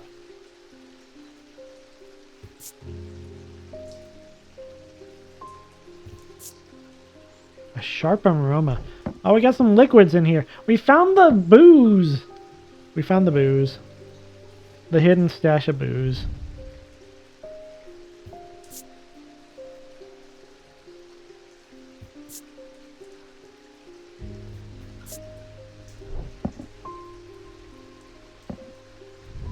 Oh. Purple gemstones. Is a sharp odor. Strong odor, sharp, but not entirely unpleasant. I'm going to drink all of these. Every single one of them. And I need to put these on the table. Let's see. After Z comes the arrow. And after that, okay. I'm missing this one down here. think that is before the Z, the Toro symbol.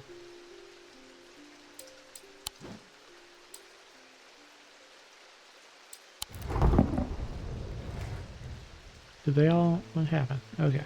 Oh, they all got thrown away. They got thrown back.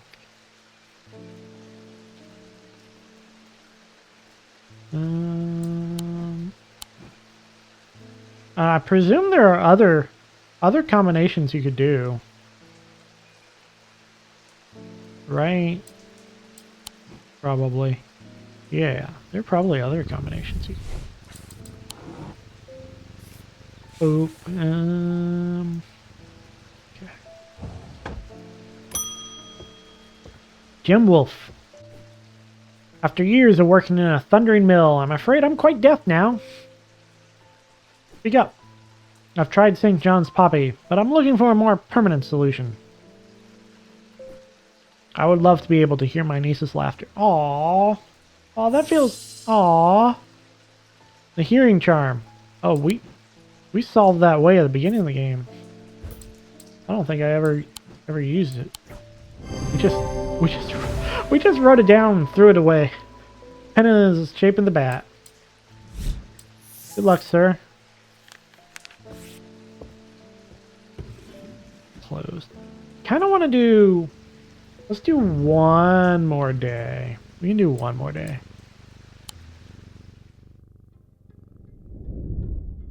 I camped that night. One of the pair had awoken with a pain in his left eye. He was alerted to the threat at once, recognizing two things at the same time. One, a part of his mind was not his own, and two, the casket wanted to be opened. Oh. Oh, okay. Oh my. That's not terrifying in the least, right? It's like, well... Oh, look at this dancer. Oh, it's the statue at the top of the tower. A maiden in the tower points the way. I am buried among the trees. I saw this when I was just kind of messing around. There's a statue over here that points this way. To this trees right here. Find what I'm looking for in a small cavity carved into a sturdy oak. Who else do we know with a painful left eye? Is it the relic hunter? It is 100% possible that those are the people we're talking about. 100%. I love that man though. I love the man with the cool eye. I look around, half expecting to see someone, but there's no one. I take my price and leave, feeling my mood lifted by the smell of damp moss and the gentle rush of wind. Yay! Look at this cutie. Making me look up gemstones.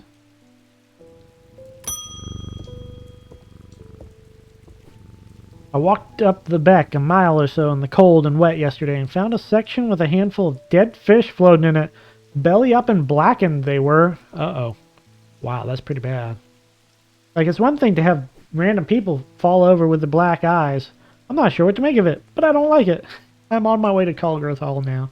It's another to have all the fish start dying. I spoke to Dr. Robinson earlier, and she said the two women they found there are still in the same state as the others, in a trance, eyes all black. Oh no. Before I go, Anna Brent asked me to drop this off. Oh, look at her.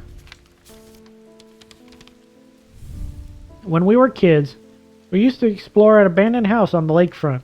We'd take a boat out to the northern tip of Naylor Island and row across from there. You know the one I'm talking about, second from the left in the row of 4. Oh boy. I found myself outside his doors 3 days ago, and when I went inside, for old time's sake, I wish I hadn't. It always had an ominous feel to it. It's taken me the last 3 days to summon the courage to write you this letter, but I think it's better you see for yourself what's out there. Yours in faith, Anna Brandt. Alright. So, abandoned house on the lakefront, boat out to the northern tip of Naylor Island, and row across from there.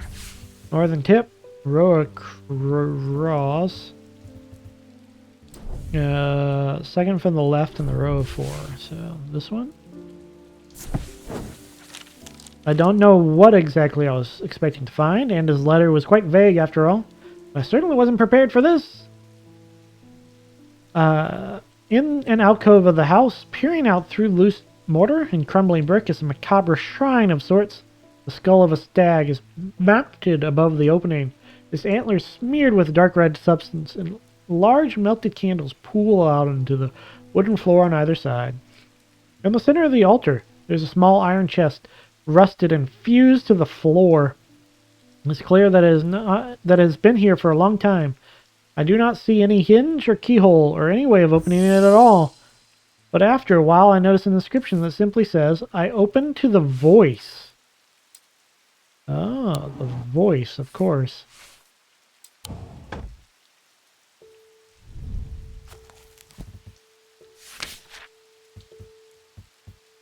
The voice of Cernos. Okay. There's one of these, right? No.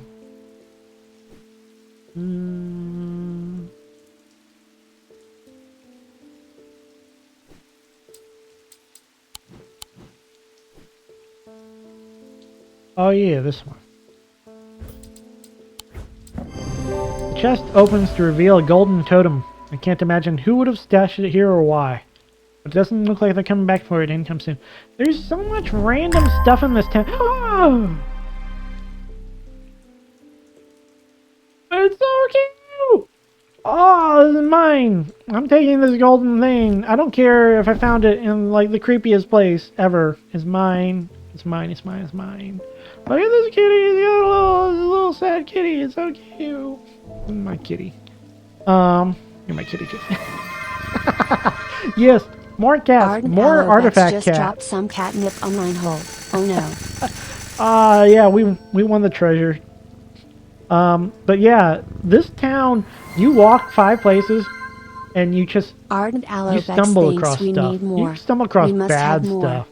This is not a good place to be. I can't imagine a world where everywhere you walk, just random powerful artifacts. Oh, Layla's coming down too. She heard about the cats. And she's like, no, I want to be a cat. I apologize if this inquisition is an imposition to your disposition. It is not my intention to bring to your attention a matter of contention. I have an inclination to perform an incantation of flirtation. For your part, a leaden heart of thematic art. Lester Crowley. Okay, theater kid. Okay, theater kid.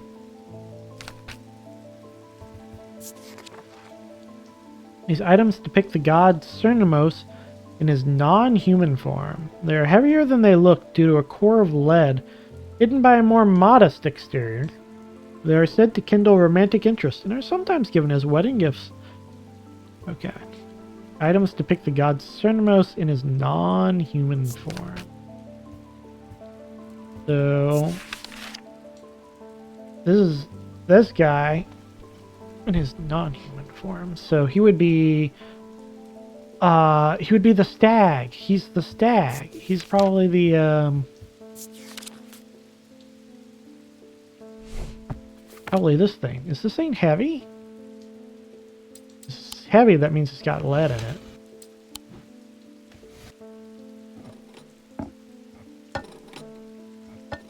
Yeah. Here we go.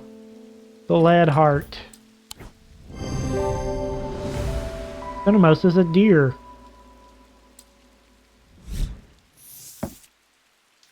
Corvin's Knight. Good luck with your romantic intentions, theater kid. Lead heart. Power of love. Throw it away. Throw it over here. Get gone, love. Be gone from me. August Eaton. Oh, you're not Eli. I'm returning an item he asked me to repair. The mechanism was mangled, but I replaced all the springs and given it a clean. Good as new. Thanks. No! No heart! Bex just showered Reinhold with their love. Take it. Take it all. No love. We're not loving today. We're being mean. We're burning this town down. This almost certainly goes in this, right? Right? It's gold. Ooh. Black gemstone. Oh, wait. Oh, hold on.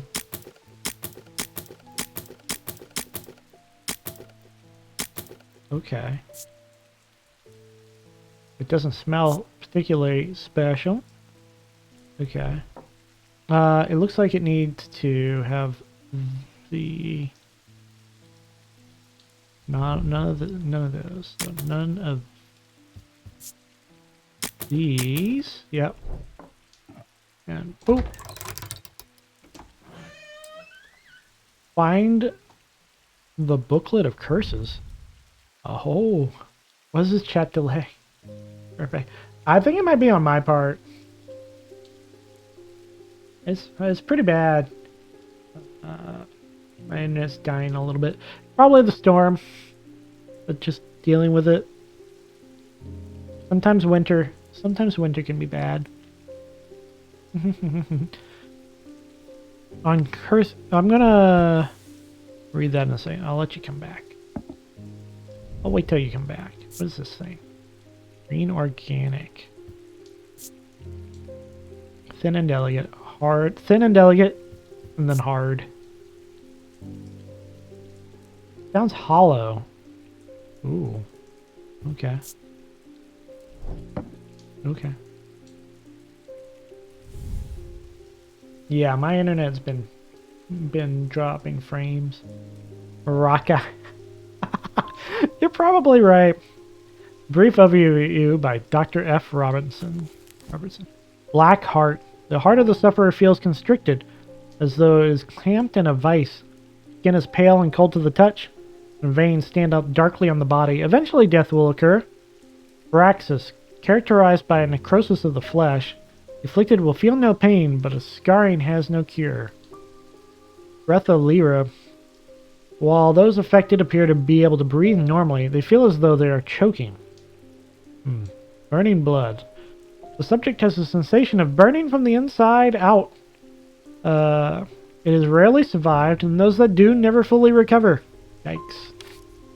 Morgan's insanity, a poison of the mind. Noctic sight. Those suffering from this curse speak of increasingly vivid nightmares.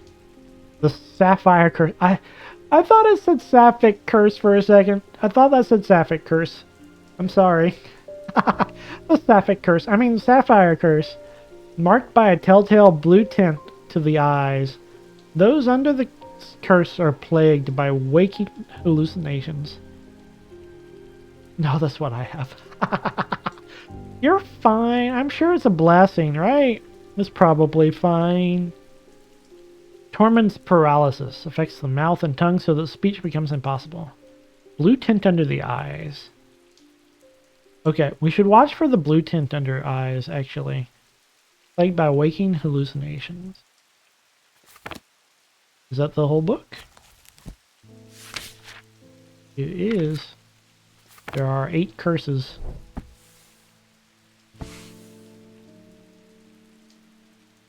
Close the door. Oh wait, can we... Okay. We'll pull this thing back out. We may not. Okay, just close it up then and get in on my site. There we go. There we go. Eli. Uh-oh. It wasn't my intention to leave you unattended for this long, but I'm afraid I'm going to need to rely on you for a little longer. Yep, no, I'm fine. I definitely haven't done anything bad. The Order of the Black Veil seem more concerned by the ravens than the black-eyed state that Mr. Hungerford was found in. They don't care about the body. It's the ravens. They said it would take a very powerful force indeed to upset them like that. Unfortunately, they either weren't able or weren't willing to talk any further on the subject. I was hoping to avoid it, but I must go to Oxford and the Bodleian Library. I'll be gone for a few days at least, perhaps longer, but you seem to be handling yourself well here. Yes. Yes, I am good. I'm good. We haven't uncovered any secrets I do not see eye to eye with the head of the collections at Bodleian, but I know he takes an interest in horticulture. I can give you a plant. I will take him a Scythian charm to smooth things over between us. How many people have you pissed off? Why have you pissed so many people off? My boss is a bad guy. Older Scythian charms are carved out of wood, but the more powerful designs make use of the planetary metals. No two are identical. They are used by horticulturists to encourage stubborn plants to thrive. They change with the weather, usually quite cold, but warm and tingly to the touch while it's raining. It is raining. Okay.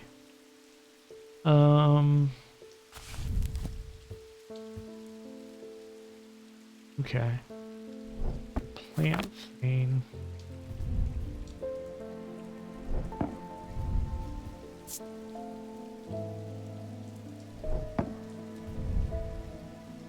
Hard and cool, no.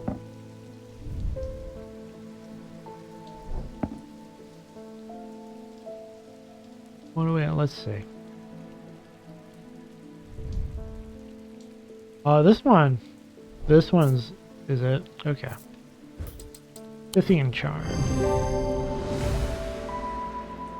Item made of gold and silver, the planetary metals, leaves, vibrates in wet weather. A divergent hook.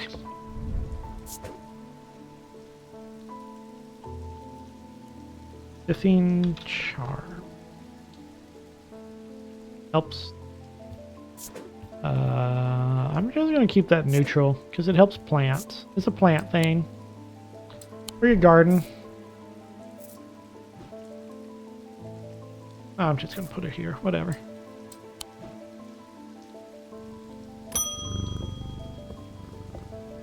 The doctor.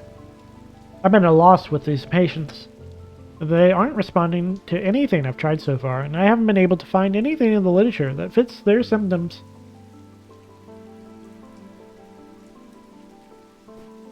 I am finding that they become violent if they aren't restrained, and they are always trying to leave. Follow them. If nothing else, Stranthium tea from a restful mether might get a moment of lucidity out of them, but if you've got any ideas, then I'm all ears.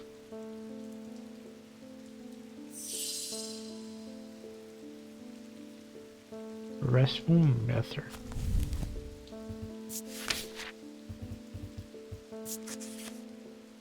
There's a thaumaturge's link to the inner mind. A hot tea made from a Stranthium plant is drunk from them, taking on different properties depending on the type of mether. This particular type can be used to enter a meditative state and bypass the rush and clutter of consciousness, promoting clarity of thought.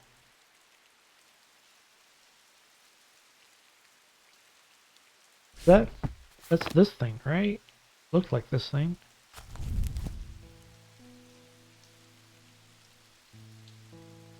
What are those gemstones? Dark purple gemstone.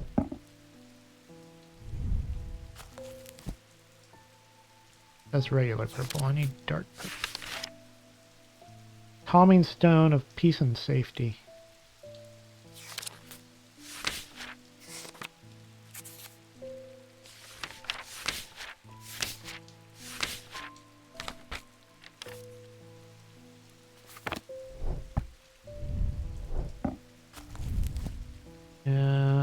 Tea, meditative state. Yeah, I think that's a restful mether. Restful mether. Probably. We're not giving it to her because we're mean. We'd rather give her the witch's finger because it's cooler. It's so much neat. It's so much more neater. Witch's fingers are said to be the severed digits of the Witch of Undermere. They're capable of inflicting intense pain. But the goal is supposedly purification of the body.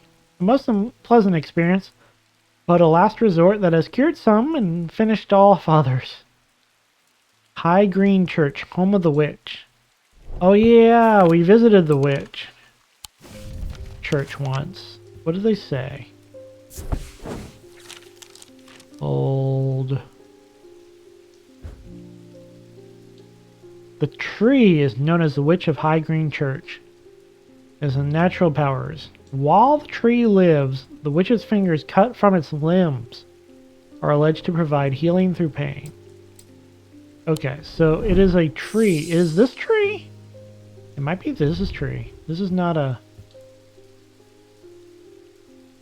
These are not real severed fingers, right? It makes me feel uneasy. Yeah, those aren't the witch's finger. I think this is the witch's finger.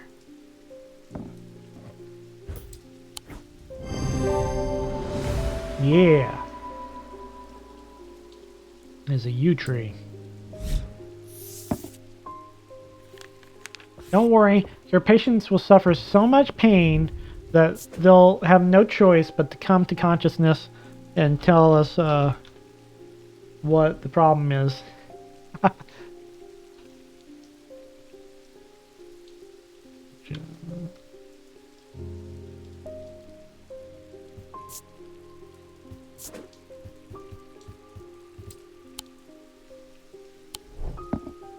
That's how medical stuff works, right? I've played a board game called the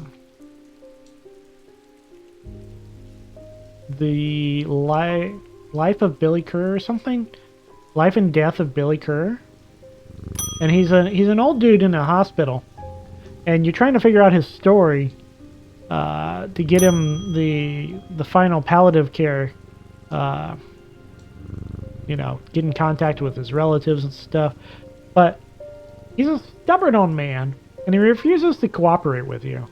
And so your best bet, you're supposed to provide him with medical care. But if you don't, if he's close to death, he's more likely to talk. So what you do is you provide him the opposite of medical care. You're like, talk, Billy, or I'm afraid that heart attack you're having is just going to have to go untreated. It's so wrong, but that's absolutely the best way to win that game. It's just to let Billy suffer.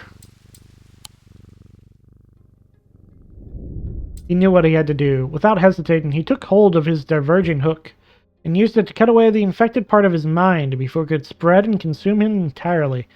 Oh, did the relic hunter cut away his own mind with the diverging hook? Fascinating. Okay, we should probably stop before I get trapped here forever. Because I might be. But every time there's another puzzle. I'm closest to the sunset, but furthest from the sunrise. So closest to the east? And furthest from the west? Right? No, furthest from sunrise. Other way around.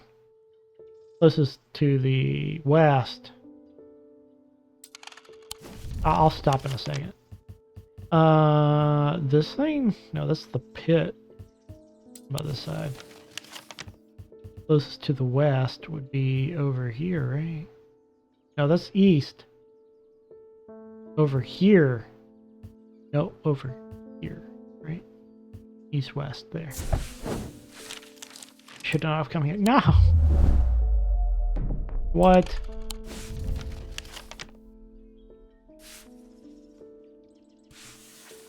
Southwest?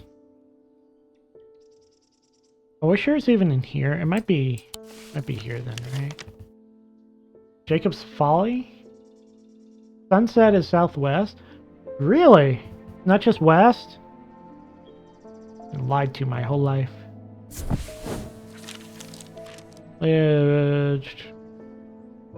Nothing but no, that wasn't it. Bleak Stones?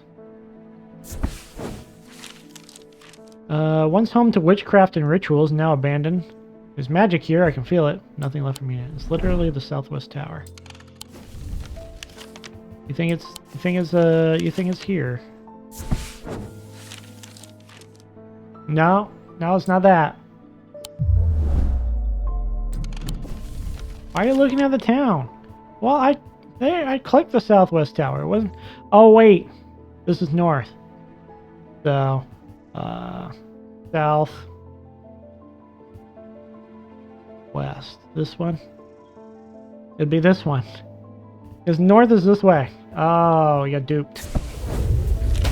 You got duped. I was looking for a tower in the town. Sometimes there's tower in the town. Okay. The view from the tower is quite beautiful, but it's what I find inside that catches my attention. It's an unlocked wooden chest. 2 smaller wooden chests within, along with a cryptic scrap of paper. Ooh. Ooh. I open it.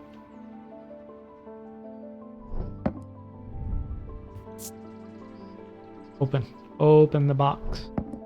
I see an ancient box of power and I'm like, just open it. Okay. This is a... Goodbye, Layla.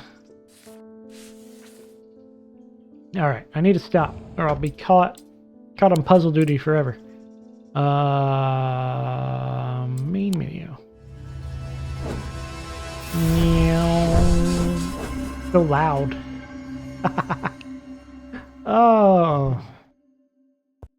Ooh. My mind's burnt. I burned my mind. I thought too hard about magical powers. About having an artifact. About having a cool key. I have a cool key now. An etheric key. It's my key. I also have a lucky cat. 2 lucky cats. I have 2 lucky cats. It was a good day. It was a good day. We'll probably be able to finish this. I don't think we'll finish it next time, but we'll probably be able to finish it in 2 weeks. It's pretty fast. But then we're going to have to replay it for a different ending. So, you know, it'll be a while. It won't be as long as Blueprints, though. Nothing will be as long as Blueprints. But yeah, as you can see, it's a cozy little game where you do a little reading. You solve the little puzzles. You go to the correct tower in the southwest-ish of not a town. Don't worry about it. I better go cuddle up, get warm, because the storm's about to hit, for sure. And then I'm going to have to drive through ice or something tomorrow. It'll be not fun. I don't know. It's going to be a lot of not fun. When I die and don't show up next week, I blame... Ardent Alobex just called Reinhold a pretty kitty. Blame Who's Aloe a pretty kitty? for leaving me on a cold note. We blame Aloe for calling me a pretty kitty and saying, no, I don't want to stay safe anymore. I'm a handsome cat, but not a pretty kitty. I'm leaving. Goodbye. Oh, wait. Before I go, you're all beautiful. Sometimes. You're all important. Mostly. If you're going through tough times, hang in there. Usually. Going through good times, cherish them. Always. Have a wonderful weekend. Thanks for watching. Bye. Know me. Know you.